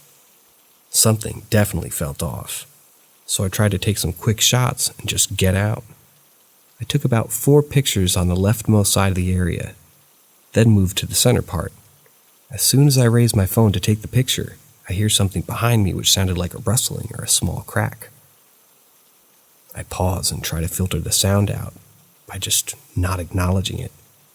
Not 1 second later, I hear a tremendous and loud crunch from my left right behind me. I've never been so frozen in fear in my life. I don't even think, and I just start walking to the right side as the stairs were there. I quickly ran up those stairs, then looked back, debating with myself if I should check or not. I decided to briefly investigate, so I went near there and thought the sound came from. Peered over the railing, but saw nothing. I'm back in my dark room, and I'm out of morbid curiosity. I researched what a body sounds like when it hits the ground, and lo and behold, a loud, crunching, popping sound. So yeah, I'm not getting any sleep tonight, and I'll definitely never go back anywhere near that building. What do y'all think it was?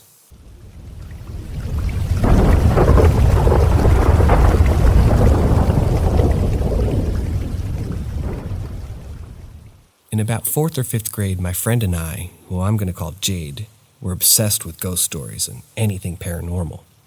For months and years on end, we would try to contact the dead every time we hung out, despite our parents forbidding it. There are a few instances which I still remember so vividly when I think about them when I'm alone. I still feel uneasy feelings. Jade and I tried for weeks to get someone or something to show themselves. One night, we stayed up late to do this, and we ended up being successful. We turned the lights off, and we had a few candles lit, so we were still able to see each other. We made a circle out of socks and sat in the middle of it with bowls of salt for protection. We asked and asked for something to show itself. Jade had many posters on her walls, and that's how it chose to show itself. There's a poster with dogs on it behind us, and whatever it was in the room slapped the poster on the wall so hard. It was like if you had a normal piece of paper and you slapped it from the air down onto a table. That sound is so distinct, and we freaked out, especially when her parents came in and told us not to bang on the walls, and we tried to tell them it wasn't us, and they didn't believe us at all. We ended up not sleeping in her room that night, and not long after that incident, Jane had a phobia of any of her stuffed animals looking at her while she slept, so she would always face them toward the wall before bed, and this one teddy bear would always be turning back, watching her after that. At my house, when there was probably a year straight where I would hear activity in my room, when I was about 11 or 12, I would try to fall back asleep at night, and the sound of whispering would keep me up. It was like whispering voices all layered on top of each other, and it was so overwhelming. I could hear my toys move in the middle of the night, but was never brave enough to peek my head out and see from under the covers. I had always sleepwalked and still do, but during this year, my sleepwalking was at an all-time high. My parents would find me in random places in the house talking to myself in the middle of the night. There was one night which especially haunted me to this day. I had the flu when I was 13 or 14, and I was really sick and I had problems sleeping. I always slept with the nightlight on, so my room was dim and shadowy. I laid there on my back with my eyes open, unable to fall asleep. That layered whispering stuff started again for the first time in years, along with whispering. These huge shadows on the walls of my room slowly creeped up. I remember laying there, sweating, unable to move because I was terrified. They slowly moved up the walls for about a minute until they reached my ceiling and caved in on top of me, pitch black. It was suffocating and debilitating, and I still freak out thinking about it. The visuals are still so clear in my head. Anybody can explain this as a fever dream, but I swear I did not fall asleep. I could not fall asleep. I believe I had an outer-body experience because I saw this from the position of the corner of my room. I don't know how to explain this, but I know in my heart I was not asleep. Why does paranormal activity often happen to children rather than adults? Why do ghosts and poltergeists or whatever target kids? Why have I not experienced anything like this since I was a teenager?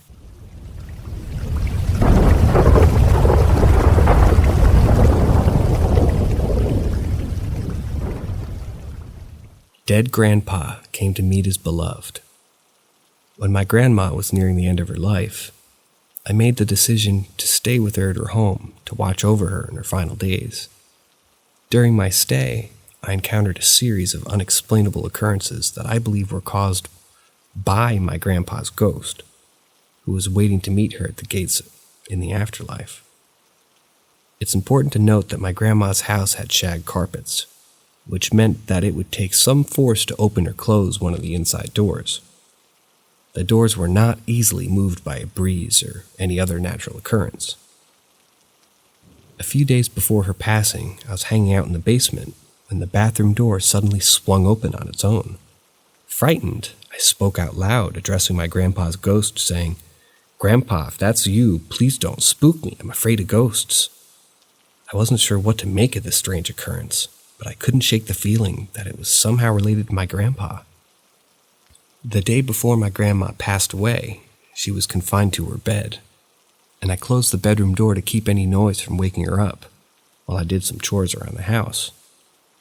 I only left it closed for a few minutes, but when I went back to check on her, I found that the door had mysteriously opened on its own. I closed it again and went about my business, but when I checked in on her once more, the door had opened again. During one of her last days, my grandma spoke about seeing family members who had passed before her, including my grandpa. I couldn't help but feeling that the moving doors were caused by my grandpa, eagerly waiting for his beloved wife to join him in the afterlife. These strange and unexplainable occurrences left me feeling both bewildered and comforted. While the idea of ghosts and the paranormal had always frightened me, I found solace in the thought that my grandpa was watching over my grandma in her final days. And that was what he was waiting to welcome her for, to welcome her into the afterlife with open arms.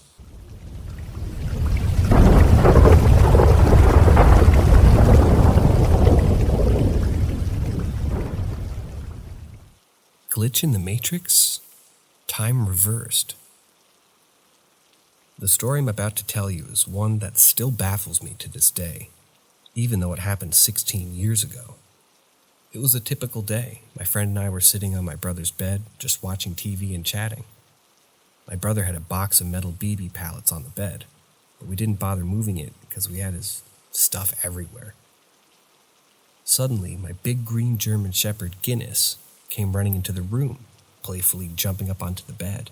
As he did, the box of BB pellets flipped over, and the pellets scattered everywhere, the sound of them hitting the hardwood floor still ringing in the ears. But then something inexplicable happened. It was as if time itself reversed, and Guinness ends up back on the floor, as if he had jumped down backwards, and all the PB pellets reversed back into the box. Even Guinness had a look of confusion on his face, and he ran out of the room. When my friend and I looked down, there were absolutely no pellets on the ground, and the box was closed, and secure on the bed. At first, we thought we were imagining things, but when we talked about it later, we both remembered the incident in vivid detail. We were only around 13 years old at the time, but the memory of what we witnessed has stayed with us for all these years. It's a strange and unexplainable phenomenon that I still can't wrap my head around.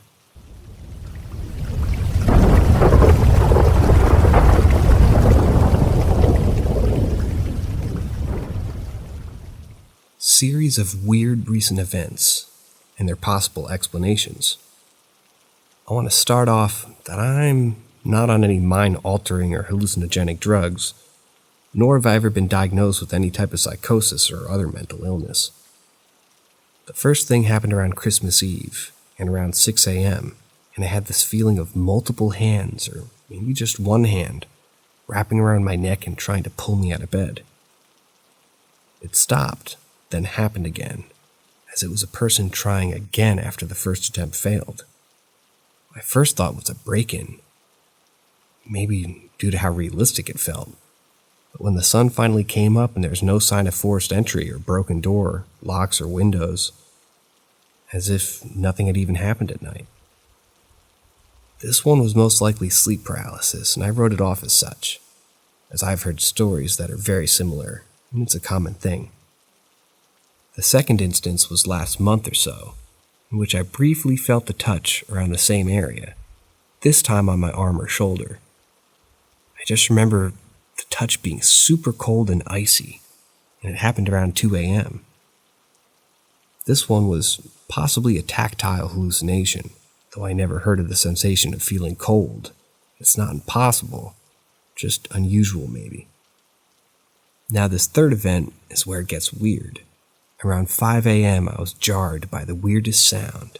It sounded exactly like a screaming horse, and it was right outside my door. I live in a residential area with no farm animals.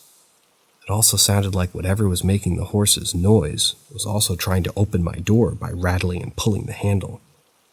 The sounds are way too clear to be an auditory hallucination. I've had those before, and those can be loud but usually only heard within my headspace. This was very clearly happening. It also wasn't a dream either, because I was more than half awake at the time, as I recently went back to bed after using the bathroom.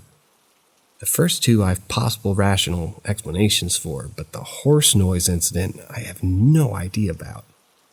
Does anyone here know what could be going on with that?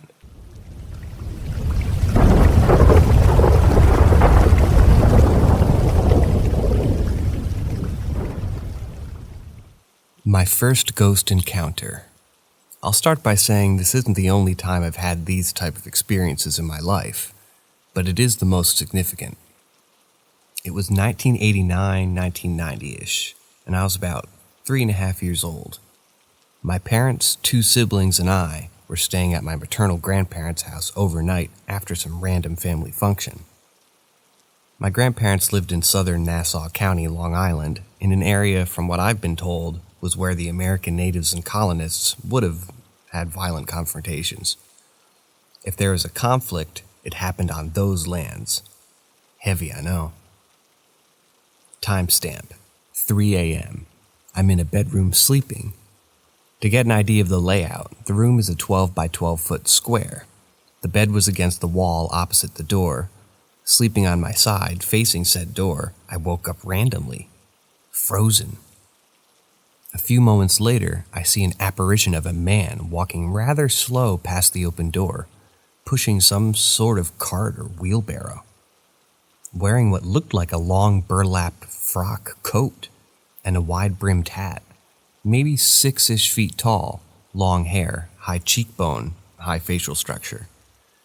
I remember these facial features and what he was wearing clearly, and I can see it in my mind today, and I'm 35 now. When he got to the middle of my doorway, he stops without moving the rest of his body and just turns his head slowly and stares at me for like 10 to 15 seconds before turning his head slowly back to face the front. Continues on his way walking down the hallway past my door. After this, I start screaming. My parents come into the room and console me until I go back to sleep. After the incident, I never told anyone about this, not even my parents when it happened. I kept it buried in my mind until recently. I was on the phone with my mom and we were talking about something suspect. It reminded me of this experience, and I thought to myself, this should be the time to tell her. I tell her everything. And afterwards, there was a silence for a few seconds. "Okay," she said. "What you just told me, what you saw, your two aunts had experiences and described the same clothing and what he looked like." What? 1970. My one aunt is 6 years old. Randomly, 3 a.m., she wakes up to someone lightly pushing her as if to wake her up. She thought it was my grandma and says, "Mom, what do you want?" As she turns over and sees the same guy in the same clothing and the same face. He was just standing there, maybe 3 to 5 feet from the bed, with no expression, just staring at her. She freezes for a few seconds, and once she starts screaming, he vanishes into thin air. 1980. My other aunt was alone at the house and stayed overnight. She's sleeping in my grandparents' bedroom. 3 a.m. Wakes up. Opens her eyes and sees the same figure, wearing the same clothing and the same face, standing in the opposite left corner of the room, staring at her. She freezes, and without blinking a few seconds, he's gone. From what my mom said, he teleportically shifts to the opposite right corner of the room, staring at her. Again, after a few seconds, he'll just vanish. This aunt was how old I am now at this time. Start screaming and telling it off. "Who the fuck do you think you are?" etc. She's crazy. Anyway, I kinda wrote my experience off as maybe sleep paralysis, but after what my mom told me, that hypothesis flew right out the window real quick.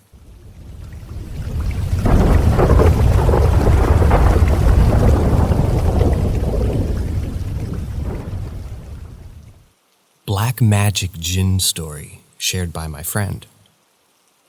I studied at a university in Malaysia.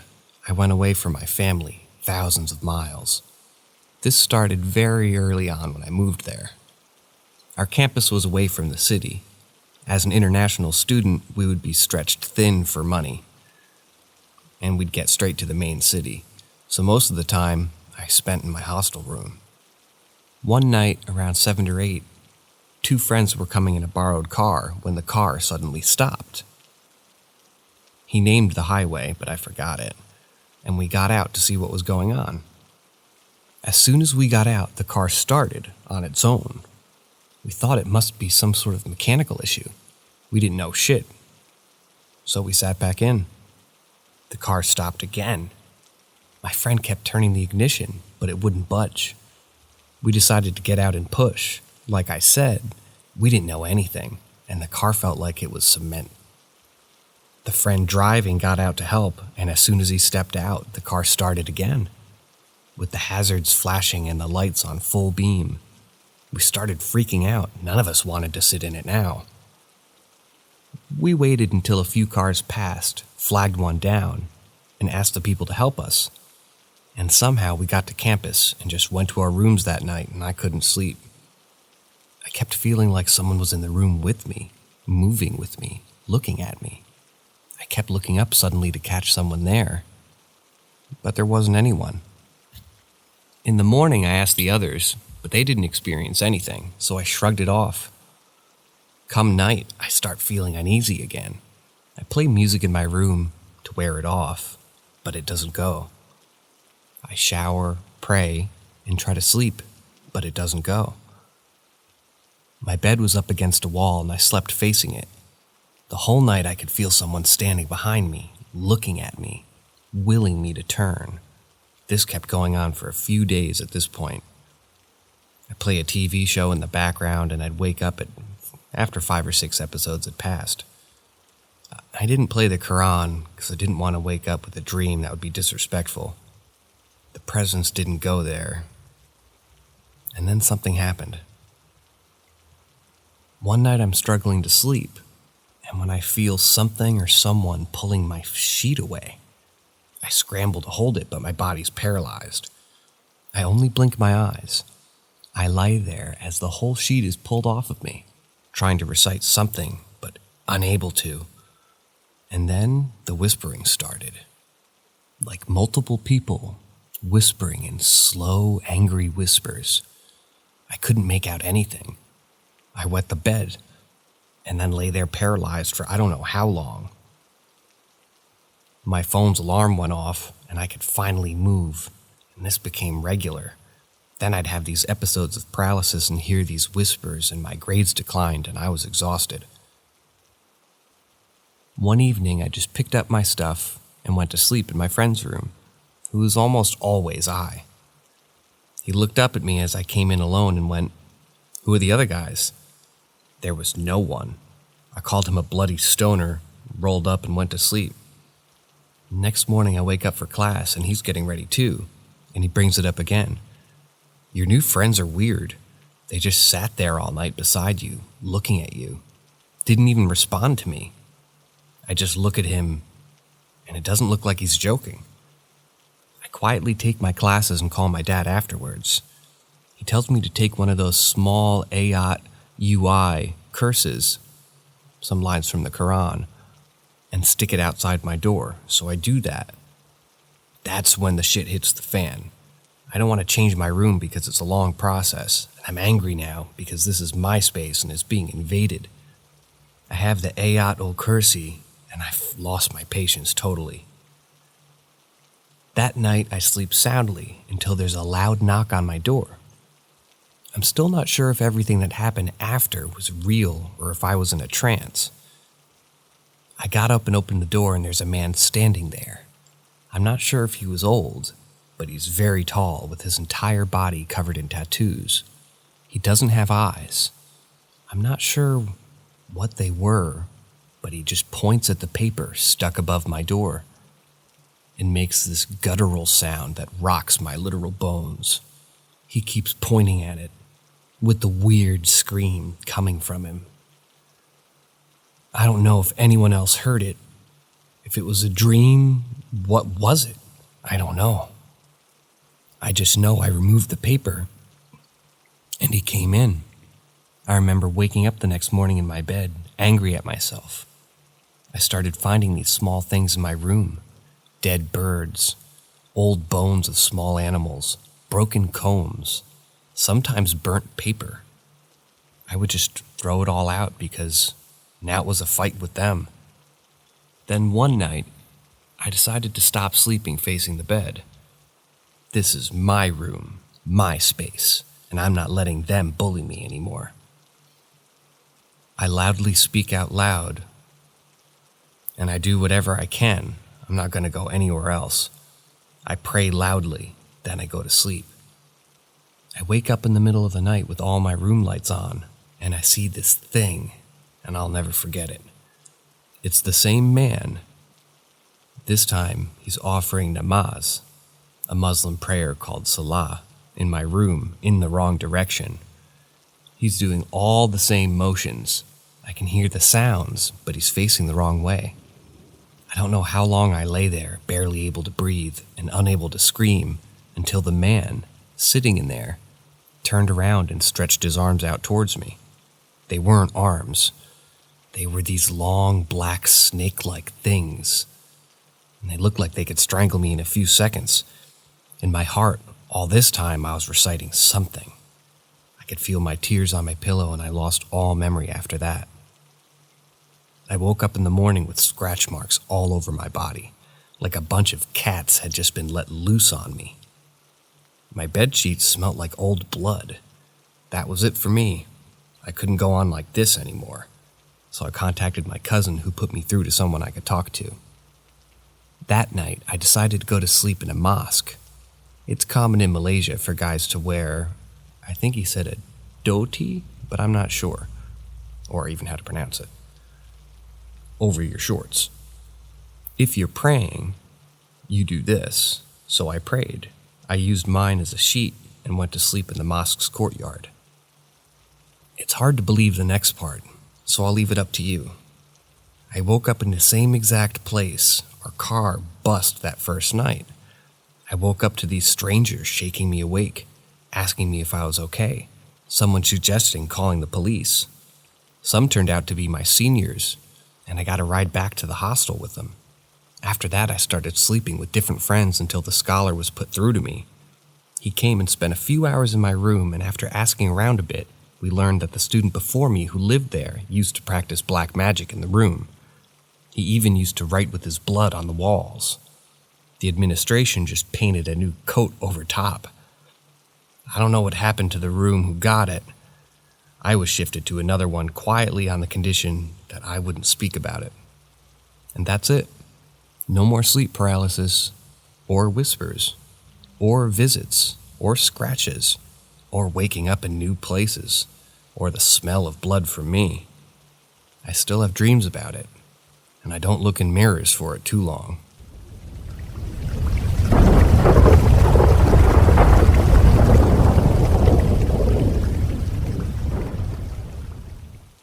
Two weird experiences at the exact same place, 14 years apart. 14 years ago, my father and I were driving into work early along a rural Wisconsin road that runs along the Trimble River. While going around a curve to the right, we both saw a woman in a white dress on the opposite shoulder of the road, running towards us with her hands up like she was trying to get our attention. We noticed her just before we passed her, and my dad hit the brakes and spun right around. It's a very curvy road, so we figured she might have gone in a ditch. We were probably only 100 feet from where we saw her when we turned around. We drove back almost a quarter of a mile when we didn't see her, in case she kept running. We couldn't find a car in the ditch or a person in the road, so she must have hidden in the ditch. It always seemed weird to me that someone would seemingly flag us down and then hide. I don't believe in ghosts, but I looked up any deaths along that road and couldn't find anything in that specific place at all. So, within a few months, I forgot about it. Today, around 1400, I was driving down that same road and saw a bundle of roses that had been thrown out of a car. A bad Mother's Day for someone. Occasionally, I like to think of myself as an amateur photographer, and I thought it'd be a really cool noir picture with everything black and white except for the panels torn apart on the road. Well, while I was taking some pictures, I realized it was quiet. No birds, no bugs. I couldn't even hear the water in the small river next to the road. All I could hear was the light wind. And I don't know how to describe how silence can feel loud, but it felt oppressive. Quiet like the woods on a winter night when all the birds are gone and the bugs are dead. Except the sun was shining in mid-May, and it was 65 degrees. I jumped in my car and sped off. By the time I got around the next curve, I could hear the birds in the water again. That was when I remembered seeing that lady 14 years ago, and the roses were in the exact same spot she was running when we passed her. I don't know much about the paranormal, and I don't believe in it myself. I know the roses are just a coincidence, but I can't explain that silence. It just felt unnatural and bad. I'm just posting to see if anyone has heard of a phenomenon like this. My brother and I have talked about investigating further, possibly late at night, but neither of us have a clue what we're doing.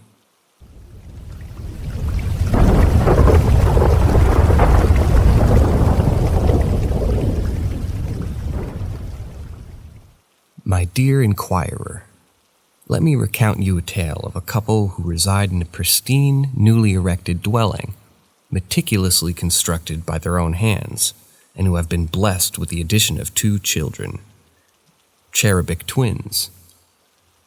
These 2 precious bundles of joy slumber soundly, nestled comfortably in separate cribs within confines of the same room. For an extended period, approximately 11 hours, from the early evening hours of 7:30 until the following morning at the break of dawn, around 6:30 a.m. In order to promote an environment conducive to peaceful rest, the couple employs a few indispensable devices, including a humidity-inducing machine, devoid of any auditory indication, a baby monitoring system, and a mechanism that emits a constant white noise, all of which provide the ideal conditions for uninterrupted sleep. However, one fateful night, the peaceful aura that usually surrounded the 2 little ones was replaced with turmoil and agitation, especially for twin B, who seemed to be experiencing a severe case of insomnia, and despite all efforts, could not be pacified. This state of unease persisted throughout the evening, and every time the concerned parents managed to calm the infants down, he would suddenly wake up thereafter, crying louder than before. As the night wore on, the hour struck between 2 and 3 a.m.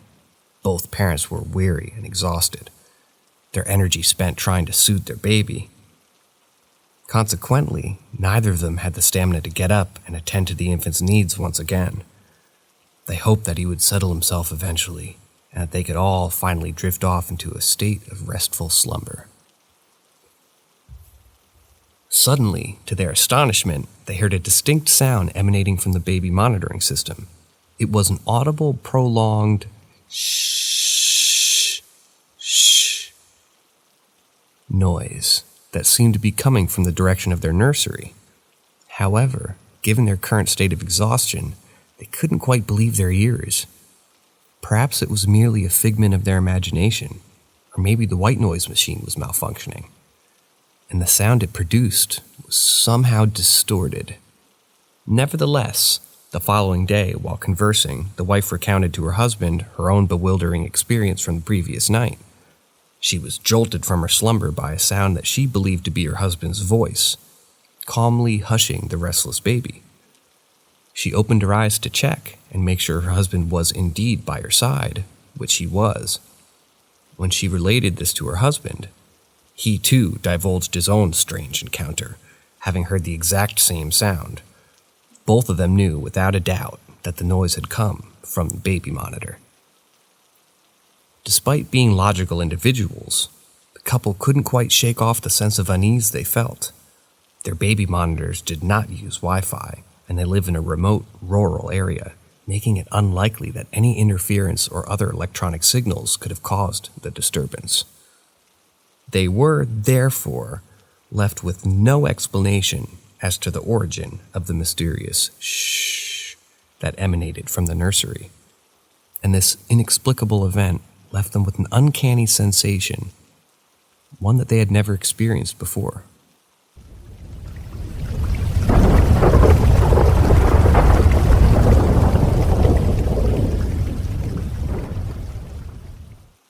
Two experiences that happened to my dad. I'm a firm believer in the paranormal and in ghosts. I'm fairly new to Reddit overall, but I found this subreddit and figured it would be a great place to share these particular experiences. I haven't experienced much myself, but I have heard experiences that have happened to others close to me and wanted to actually talk about some of those. In the last house that my family lived in, my dad got the privilege of two separate experiences. The first experience took place before we moved into the house. This was while we were slowly moving our stuff from one house to the other, and my dad was getting the house ready, fixing whatever was needed.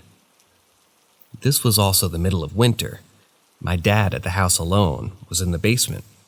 All of a sudden, he heard doors slamming coming from upstairs, like all of the doors leading to the bedroom and bathrooms, 3 bedrooms, 2 bathrooms in total, had been slammed shut one after the other.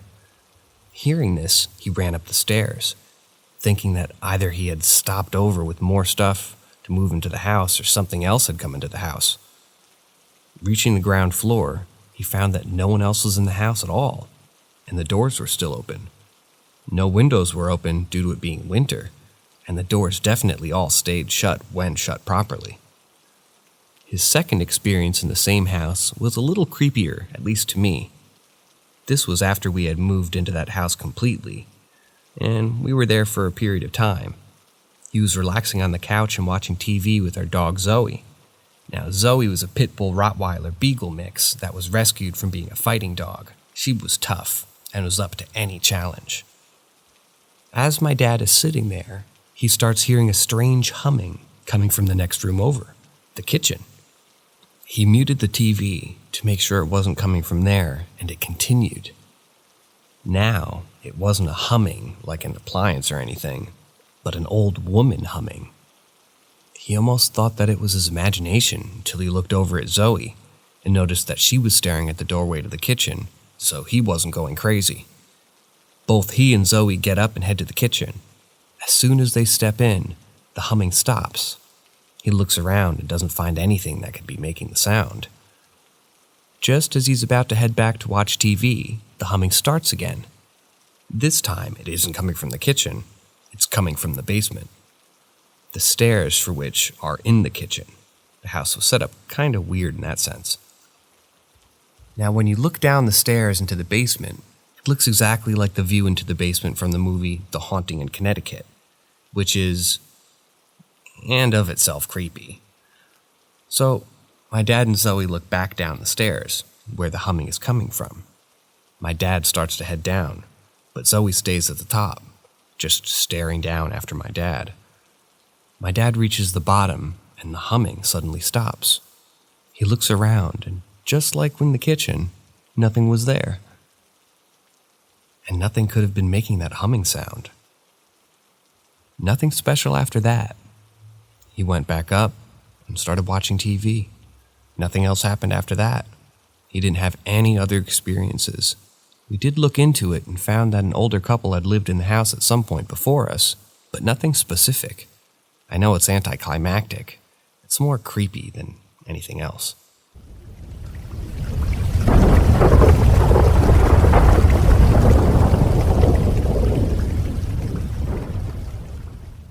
College friends' experiences. As a bit of background, I went to school away from home for the first 2.5 years of college. I lived in the school's townhouses and quickly became friends with the neighboring house during my first year. Now, in each house, there's 4 students. One of the students in the neighbor house, we're going to call him Henry, it's not his real name, had several experiences in that particular house. It started on the weekend after sibling weekend. If you don't know what sibling weekend is, it's basically just when the students are able to have their siblings stay with them for the weekend. It usually happens around Halloween so the entire townhouse community can pass out candy and the siblings can dress up in their costumes. None of the people in the neighborhood house had their siblings come, for various reasons, I guess. During the next weekend, they had other neighbors over, and they were all hanging out. As one of the friends goes up the stairs to use the bathroom, he comes back down and asks the 4 who lived in the house who still had their siblings there. All 4 of them looked at each other and said, wasn't any of them since they didn't have any siblings over for the weekend. He swore up and down that there was a boy that was sitting on Henry's bed. They all went back up and didn't find anyone there. Then one night, not sure how long after the first, Henry woke up in the middle of the night to his blankets off of him. He looked and saw that they were on the floor, like they had been pulled toward the door. They were still indents of fingers at the point where they were being pulled at. The roommate in his room was sound asleep, so we opened the door and went to the room where the other 2 neighbors were and found them asleep as well. He actually woke them going into their room, so it was very clearly neither of them, and no one else was in the house at all that night. The final experience happened during the night as well. On a different night from the last experience, Henry woke up to a thud against the window he slept under. He looked up and found that the blinds were closed and pressed against the window in the shape of a small fist and stayed there. Since it was colder at night at this time, he kept the window closed, or else it would be too cold. Also, the bedrooms are on the second floor. None of it really added up. Something weird also popped up at the beginning of the second year. Once the first year was winding down, we were able to try a 6-person townhouse. These townhouses were larger with 4 bedrooms instead of 2, a larger living room, a dining room, and a kitchen, as well as a basement. So, myself, Henry, 2 of Henry's roommates, the ones that were in the other bedroom when he woke up to find the blanket off of him, and one of my roommates were able to get into one of these larger townhouses. As the second year began and we started getting these things moved into the townhouse, we started looking around, and we were all in the kitchen preparing to make breakfast. Someone goes to open the window by the stove and finds a picture. We all take a look, and it's a young boy. Now, I wish I could tell you that it was the boy that was seen in the first experience. Unfortunately, that neighbor had left school and wasn't available to get his opinion on it. We just kind of all brushed it off, but it stuck in my head as strange.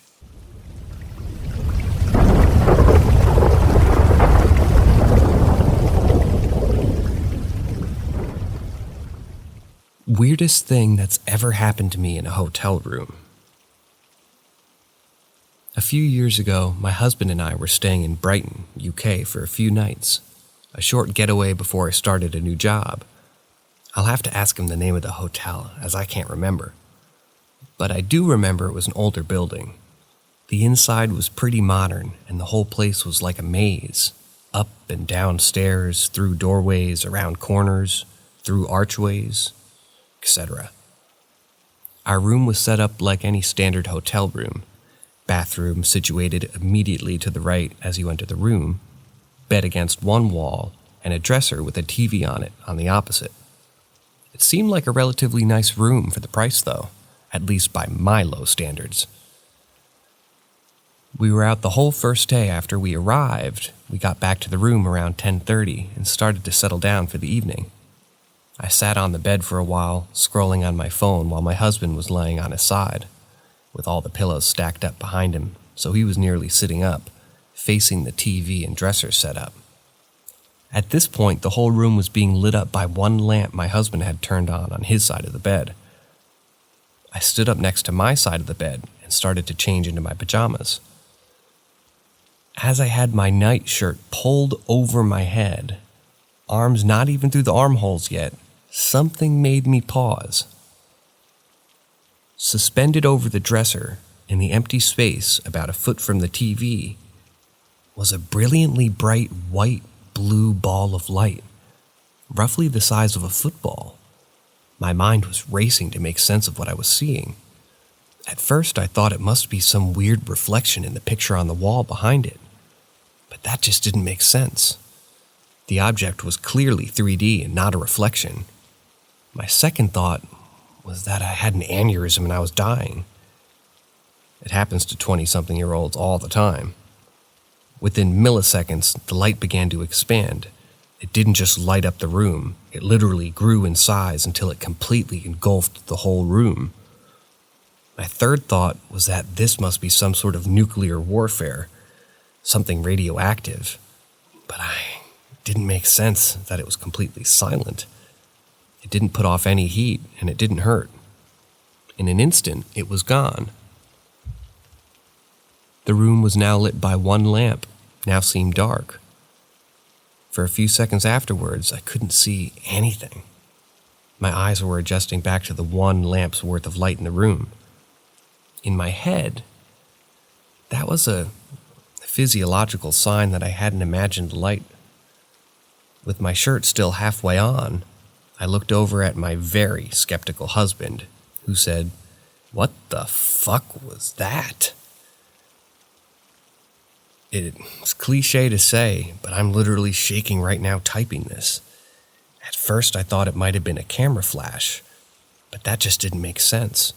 I've never seen a camera flash so brilliant, and that's not exactly the stealthy camera you'd want to hide in a hotel room to spy on guests.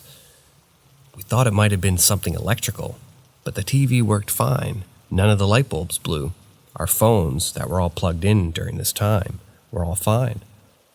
It just didn't make sense.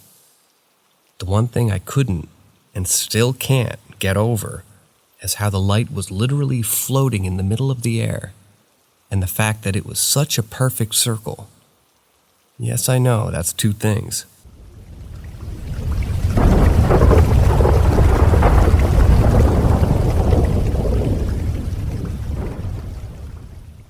I want to know the opinion of ghost experts. This is very fuzzy, because this has been happening to me ever since I had the notion of memory. I have to first tell you that I didn't get baptized until I was 9 years old. That's because when my parents tried to do it for the first time when I was a little kid, my grandpa died the exact same day. Ever since, it's normal for me to get sleep paralysis and to get nightmares, in which demons and evil ghosts want to hurt me. Even my father has many anecdotes of me waking up at night panicked, saying something had attacked me, only for when I get into the room again to go back to sleep peacefully. The thing is that only my father remembers these times, so I can confidently say that they're sleepwalking episodes. And ever since I was a little kid, I had days, even weeks, in which, even if I slept enough, I didn't feel as if I even rested. I don't have energy those days. That's all for the sleep part. Now for the I'm awake part. I don't feel alone many times when I actually am. Even my puppy cries a lot, and my cat chases a lot of invisible things. Heck, when I was a kid, I believed the tooth fairy was real because one day when one of my baby teeth fell off, I saw my cat chasing something I couldn't see. Something new that happens to me ever since last year is that I get scratches I don't even know how, and it happens when I'm awake. It's strange. It's being okay and then suddenly feeling a sharp pain and seeing the scratch on my hands, and I have one right now. I can make photos if necessary. For last, I have an impossible shadow on a photo I made this summer. I didn't notice it until now. Is it all just paranoia?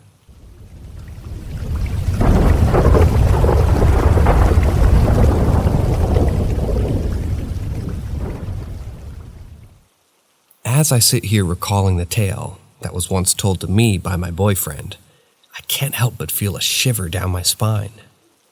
Despite being a skeptic and a firm unbeliever in the paranormal, he had shared with me a memory from his childhood that was chilling to say the least. His recollection took us back to the 90s in Abu Dhabi, where he and his neighborhood friends had a penchant for exploring the abandoned houses nearby, often in search of dead cats and items to break.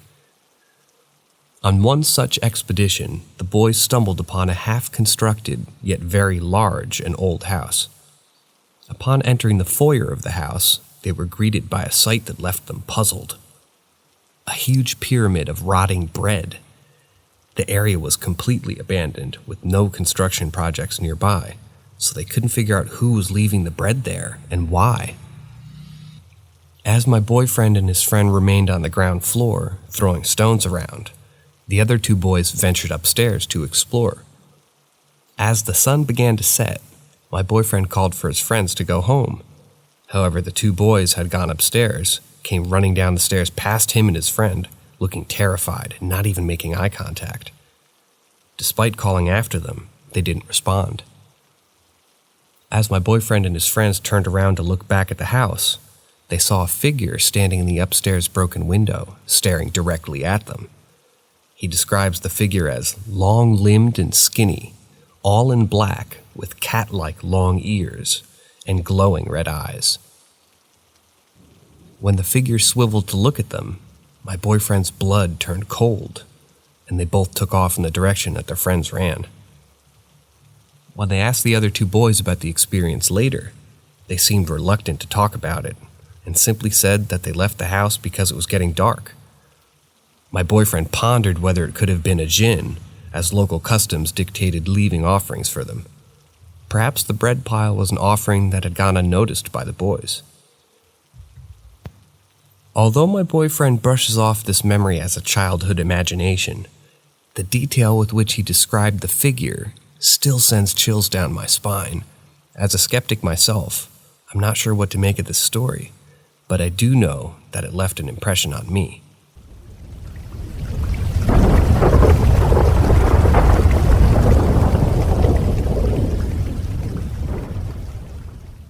Woman wailing in one of the rooms.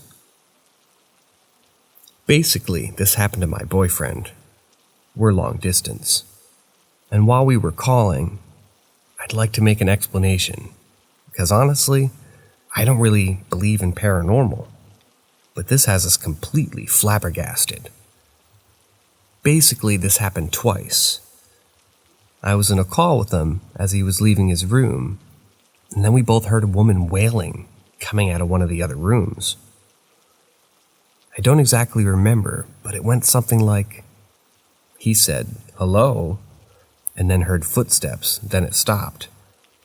As he was approaching the room, he felt really cold, though I'm assuming it was because he was scared. He went in and there was nothing. We looked everywhere for an animal or whatever, nothing. We looked outside the window to see if it was the neighbor's dog, and he wasn't out. Well, whatever. It stopped, and that was it. Then a week passes from that, and again, I'm in a call with him. Something falls on me, and I get freaked out because I thought it was a bug, but it turns out it was a wax bead that had just been thrown on me while I was laying down and not moving. I kind of got freaked out, and I was telling him, and he was making fun of me. Then it starts. The wailing goes on for much longer and louder this time, and it's so frickin' clear. He says it's 100% coming from that room and not outside. I tell him to hang up and record it. He does, but unfortunately it's just like a 1-second sound clip, and you can't tell as much, but you can hear it. It just sounds like a woman freaking crying. He went upstairs to the room and said, "Hello," and heard a bang. Then it stopped. He went in, and nothing. We just have no idea what it could be. We literally looked everywhere, under everything, to see if it's an animal or something, but it isn't. We got this cat to smell around, and he doesn't seem suspicious of anything.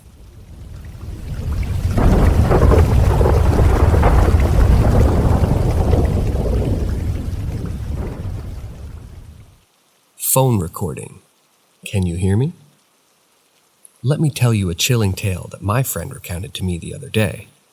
It's a story that took place during the early 2000s, in the middle of summer, after they had just finished the 3rd or 4th grade.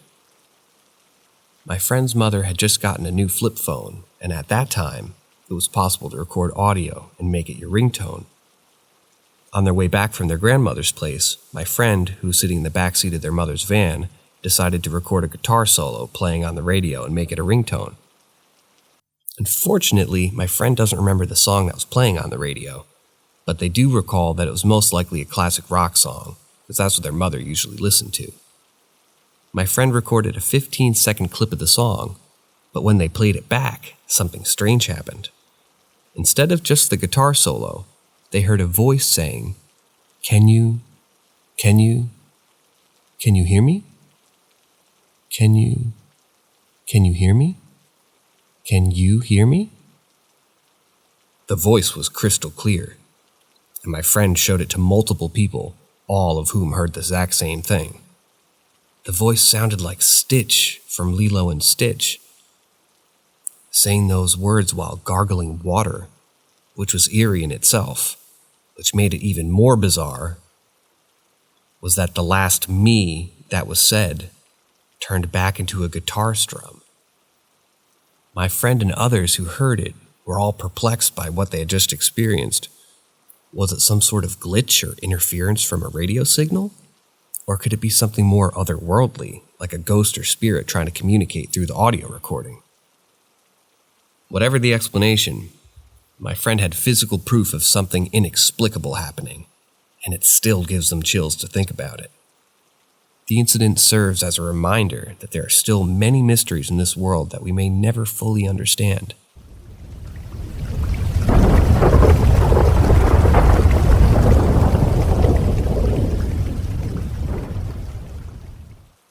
Tapped by a ghost. Several weeks ago, I had experienced a peculiar incident that I still cannot entirely comprehend. I was laying in bed next to my wife, attempting to drift off to sleep, when I felt a series of sharp taps on my left shin, originating from outside of the covers.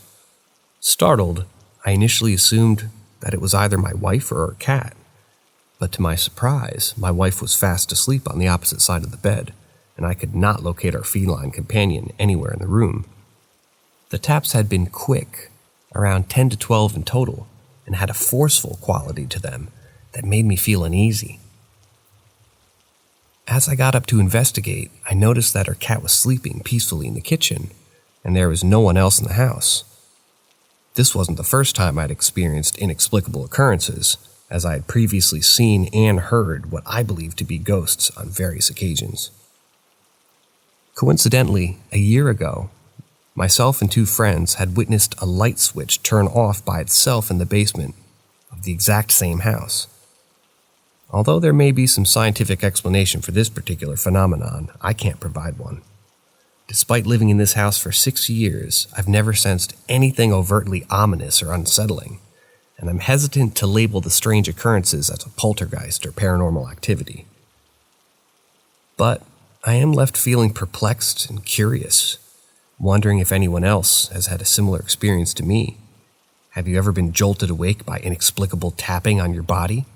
Or witnessed an unexplainable event in your home? I'm eager to learn if there are others who have encountered similar occurrences and to uncover a possible explanation for these unsettling events.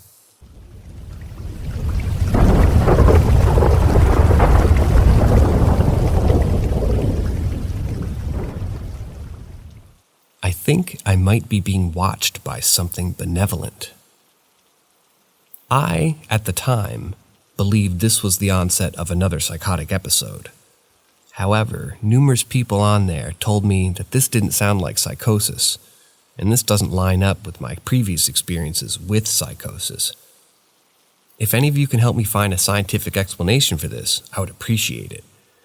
But if it's something supernatural, I'm willing to consider that possibility too. I was diagnosed with a psychotic disorder last year, though my symptoms have been present for far longer than that. I am on olanzapine, and I've been stable and non-psychotic since I started this medication. Over a week ago, I performed at the behest of recent acquaintances a symbolic blood ritual. I was intoxicated at the time, and that night I had a vivid lucid nightmare where I was walking through my childhood home, alone at night. I came across a hole in the kitchen floor. It was probably about 3 feet across. I felt an overwhelming urge to crawl into the hole, when a feeling of intense pressure on my forehead woke me up, like something was pressing into my face as I slept. Every night since then, I've woken up multiple times in a panic, overwhelmed by a sense of dread and impending doom. Each time right before I wake up, I am frequently fully lucid in my dreams, and I am overtaken by the sense of someone is standing over my bed and looking at me. A few days ago, I was playing an online game when stress and grief from a recent breakup caught up to me. I turned off my PC and cried in the dark. An ear-splitting scream came from the space, maybe 2 inches from my left ear. It didn't sound afraid or hurt, but utterly grief-stricken. I got up shouting and turned the light on. No one and nothing was there. The following night, I woke up to an odd sound coming from my closet. My closet has no door, and I can see into it from my bed as I sleep, though it's dark. It was a sound like something scraping, like furniture being dragged across a stone floor. My room is carpeted, so that wasn't likely the actual source of the noise. I said out loud, "I'm trying to sleep," and the noise stopped. The following night, I awoke to the sound again. This time, however, I saw something too. A tall figure standing in the closet, hunched over to fit under the low ceiling. I couldn't make out any facial features or identifiable clothing. I heard an unpleasantly loud voice which said, "It's going to be okay," repeatedly. I did not take my eyes off the figure the entire time. Eventually, the figure receded into the dark, and I got up and turned all the lights on in the room. I'm continuing to get the sense I'm being watched or followed everywhere I go, though I haven't seen or heard anything since then. If this is a real thing, I don't believe it to be malicious. I think it's probably just very alien to me, and therefore scary. But I don't think it would be malicious. Again, I was told by multiple people on the post I made that this is probably not psychosis, so what is it? Is there any possible logical explanation? If I'm being stalked by a regular human, I need to call the police, but I'm not sure what's going on here. Any help is greatly appreciated.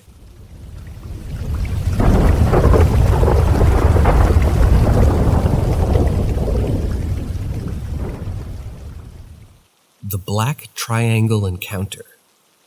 It was a warm summer evening, just over 2 decades ago, when I had this particular encounter that I'll never forget. It was myself and 3 of my friends, all sitting around the picnic table in my backyard. We were all facing the same direction, looking up at the center of the night sky, just chatting and smoking a joint. We had just left the bar and we were having a great time. Then suddenly, out of nowhere, we saw something that we couldn't believe. It was a massive black triangle UFO that appeared in the sky without any warning. It was so huge that it covered the stars as it moved from one end of the sky to the other, easily the size of a football field. None of us could believe our eyes. We all just looked at each other in shock and said, "Holy shit, did you just see that?" The experience left us in awe, and we couldn't stop talking about it for days. It was such a strange and surreal moment that it felt like we were in a sci-fi movie. However, it wasn't until a few weeks later that I had a very vivid dream that made me question if the encounter was more than just a simple sighting. In my dream, I found myself on a cold operating table, surrounded by beings that were not human. I could sense their presence and feel their touch, like a faint electrical current that tickled me every time they touched me. I couldn't see anything around me, but I was aware that there were more than one of these beings touching me in different places, all at once. It was an unusual experience, as I felt the physical touches while asleep as though I was actually there. Although I didn't feel threatened or scared by them, the experience left me bewildered. The dream ended abruptly, and I woke up in my bed feeling as though it was all too real. And to this day, I believe that I was abducted by aliens while I was asleep, and they were studying me. It was a strange occurrence, and I have not had any more experiences like that, or since the Black Triangle UFO in the sky. It was a bizarre moment that left me questioning the existence of extraterrestrial life and their purpose on Earth.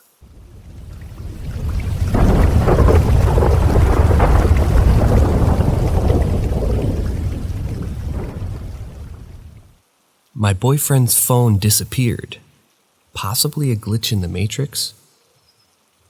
About a month ago, my boyfriend and I were on the couch of our home, watching a scary movie around 9 p.m. He has 2 phones, his personal cell and his work phone. Once we finished the movie, I said I was going to go get the shower going and wait for him to join me after he called his daughter to tell her goodnight. He used his personal phone to call her, leaving his work phone on the couch alongside his personal one once he hung up. He came in to check on me in the shower and told me that he'd be in after he grabbed some clothes and a towel. However, after going to the bedroom to grab those, he noticed that his personal phone was missing from the couch. He was only gone for about a minute from the living room to come into the bathroom. He spent another 5 minutes looking for it everywhere in the house. He even tried calling it from his work phone several times before giving up and getting into the shower with me. About 30 minutes pass. He tells me about the incident and we think nothing of it, since I promised to help him find it after we got out. However, once we get out, we spent another 5 minutes tearing the house apart. Still nothing. He and I both called his personal phone several times, but we couldn't hear it anywhere. I finally have the idea to try to ping it using the shared location service. That's when it shows up, claiming to be in the neighbor's front yard. He thought I was joking with him, till I showed him my screen. Neither of us have left the house. Both the front door and the back door still remained locked from when we got home earlier that day. I thought he was actually the one pranking me. He promised he wasn't. I stood in the doorway as he got a jacket on and went outside with his phone, using it as a flashlight to call his personal phone. He looked for a while, but then I watched as he bent down, dug in our neighbor's bushes, and retrieved his flashing personal phone that lit up due to the incoming call. It had been raining and it was very muddy, yet his phone was completely dry and seemingly untouched when he retrieved it. As he called it, the phone didn't make any sound, just buzzed. Yet when he double-checked that he kept the ringer on, thinking maybe it was turned off, it was still on, as it should have been, playing his ringtone, but it never did the entire time we were looking for it. Till this day, we can't explain how it got outside in the span of 5 minutes, never rang even with the ringer on, and was still dry after sitting in the rain and mud for about 40 minutes, and how it ended up buried in the neighbor's bushes.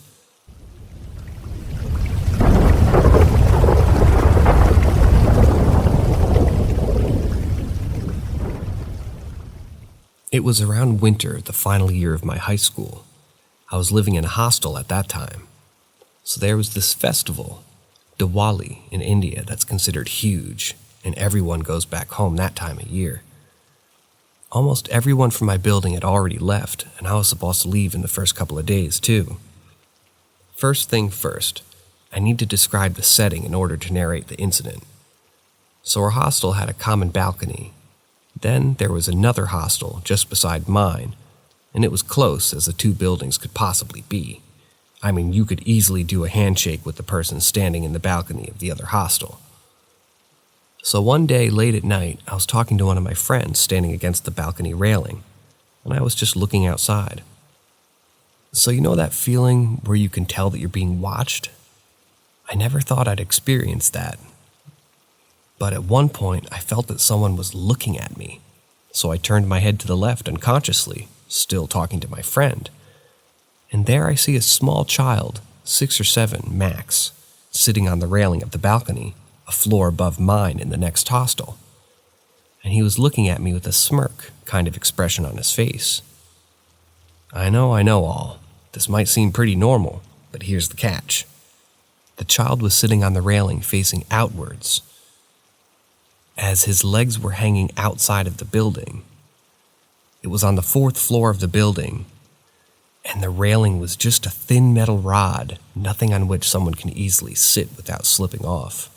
So that child was sitting there, going to and fro in motion, and just constantly looking at me with that weird smile. And believe me when I say I haven't seen that smile and that look even on anyone's face before or after that. And the thing was that it just had a body of a child and the face of an old man, all white hair, wrinkly face. To top it all off, there was a neon sign board on that building, and it was shining directly onto his face, and that was giving off more of a ghastly effect.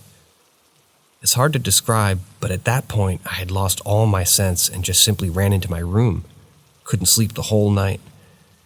Next day I went to the other building to ask if anyone was there yesterday, and they just simply said that everyone had gone home already, and there was no one in the building last night.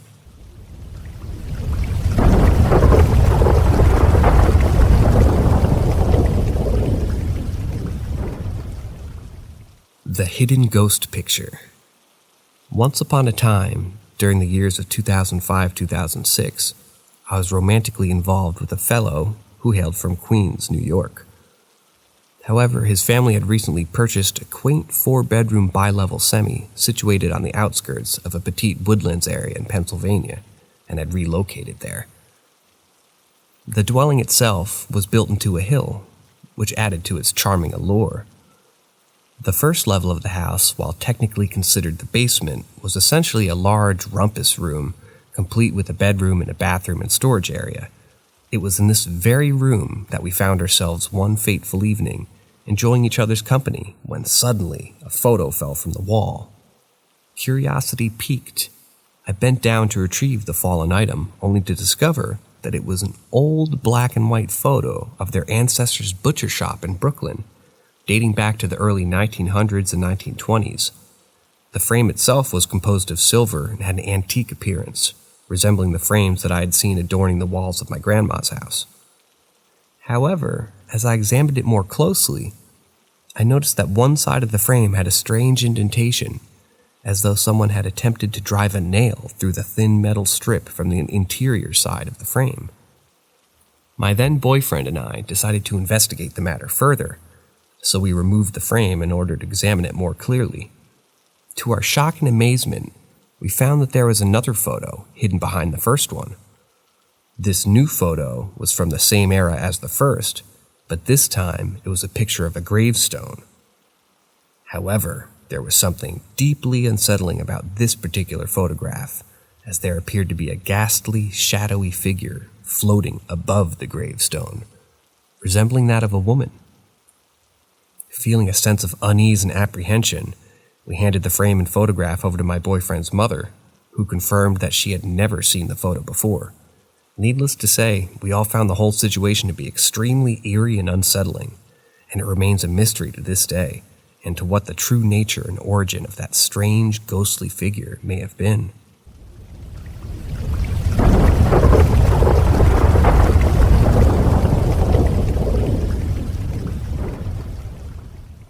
My husband saw my doppelganger. As far back as I can remember, I've been experiencing supernatural phenomena. It all started when I was a child of 5 years old, and since then, I've witnessed many inexplicable events that have left me wondering about the true nature of reality. For the longest time, I kept my experiences to myself, afraid of being labeled as crazy or delusional. However, as I grew older, I began to realize that there were others out there who had similar experiences, and that it was important to share these stories to help others who may be going through the exact same thing. So for the first time ever, I decided to share one of my husband's supernatural experiences on Reddit.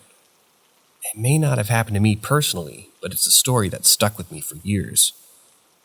It all took place on New Year's Eve, a few years ago. My husband and I were fast asleep in our bed, and suddenly, something stirred him from his slumber. As he opened his eyes, he looked over to the dresser mirror and saw my silhouette reflected in it. At first, he assumed that it was just me, his beloved wife, but as he looked closer, he realized that something was off.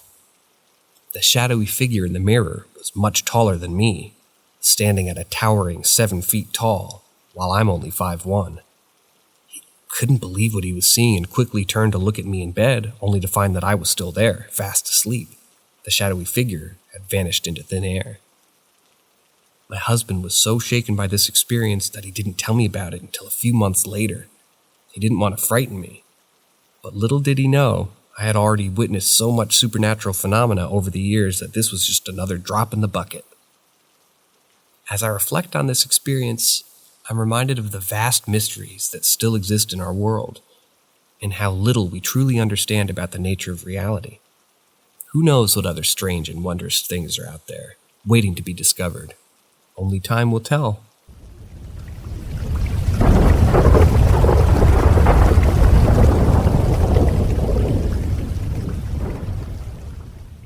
What is my apartment ghost?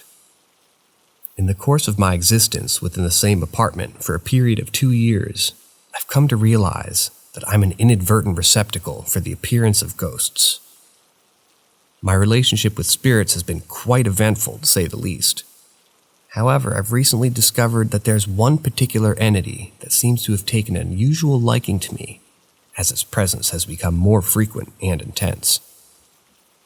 As the night fell, I found myself in my room with my roommate, conversing about trivial matters. In my abode, I possess a massive closet, which consists of 2 sliding doors that enable it to open. During our discussion, my roommate had her back towards the closet while I was facing it, when all of a sudden, the apparition manifested itself to me in full view. She had spoken to me about it previously, but until that moment, I had never experienced it in such an explicit manner. The ghostly figure had peered out from behind the door, which was unusually tall, and was hunched over in a peculiar manner. Its height was around 8 or 9 feet tall, and it was garbed entirely in black, with a deathly pale white face, long jet black hair, ominous dark eyes, and no eyebrows to speak of. To my chagrin, this spectral presence had been haunting me relentlessly for the past year, and I'm unsure of its motives or intentions. The mere thought of its presence fills me with a sense of dread and unease, as I'm left wondering what kind of message it's trying to convey to me. Only time will tell what this otherworldly entity is, and whether it'll even leave me in peace.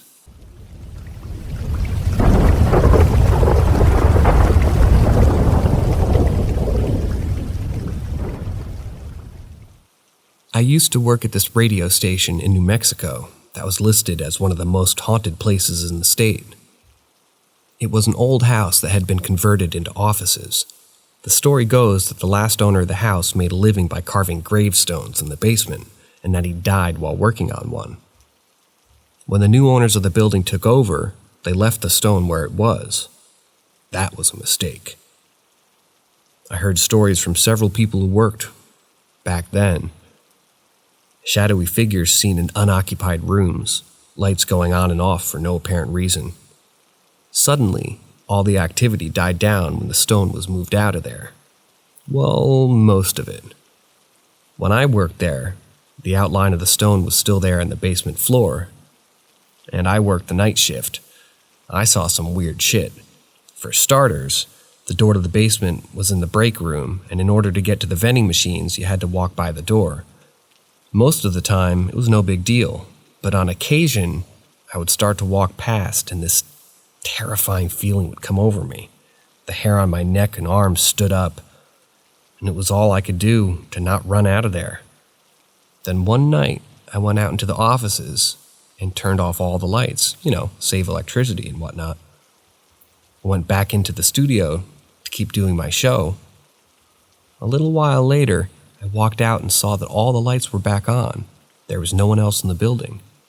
There was also a couple of times when I watched CD players open and close on their own, which brings me to the freakiest story yet, told to me by the overnight guy. He was doing his show, playing the new Bon Jovi song off the album, and the lights flickered for a moment. When he looked down at the display in the CD player, it was showing a different track as playing, though the song he'd been playing kept going. We pulled out the album and looked for the track that was indicated as playing. It was a song called "I'll Sleep When I'm Dead."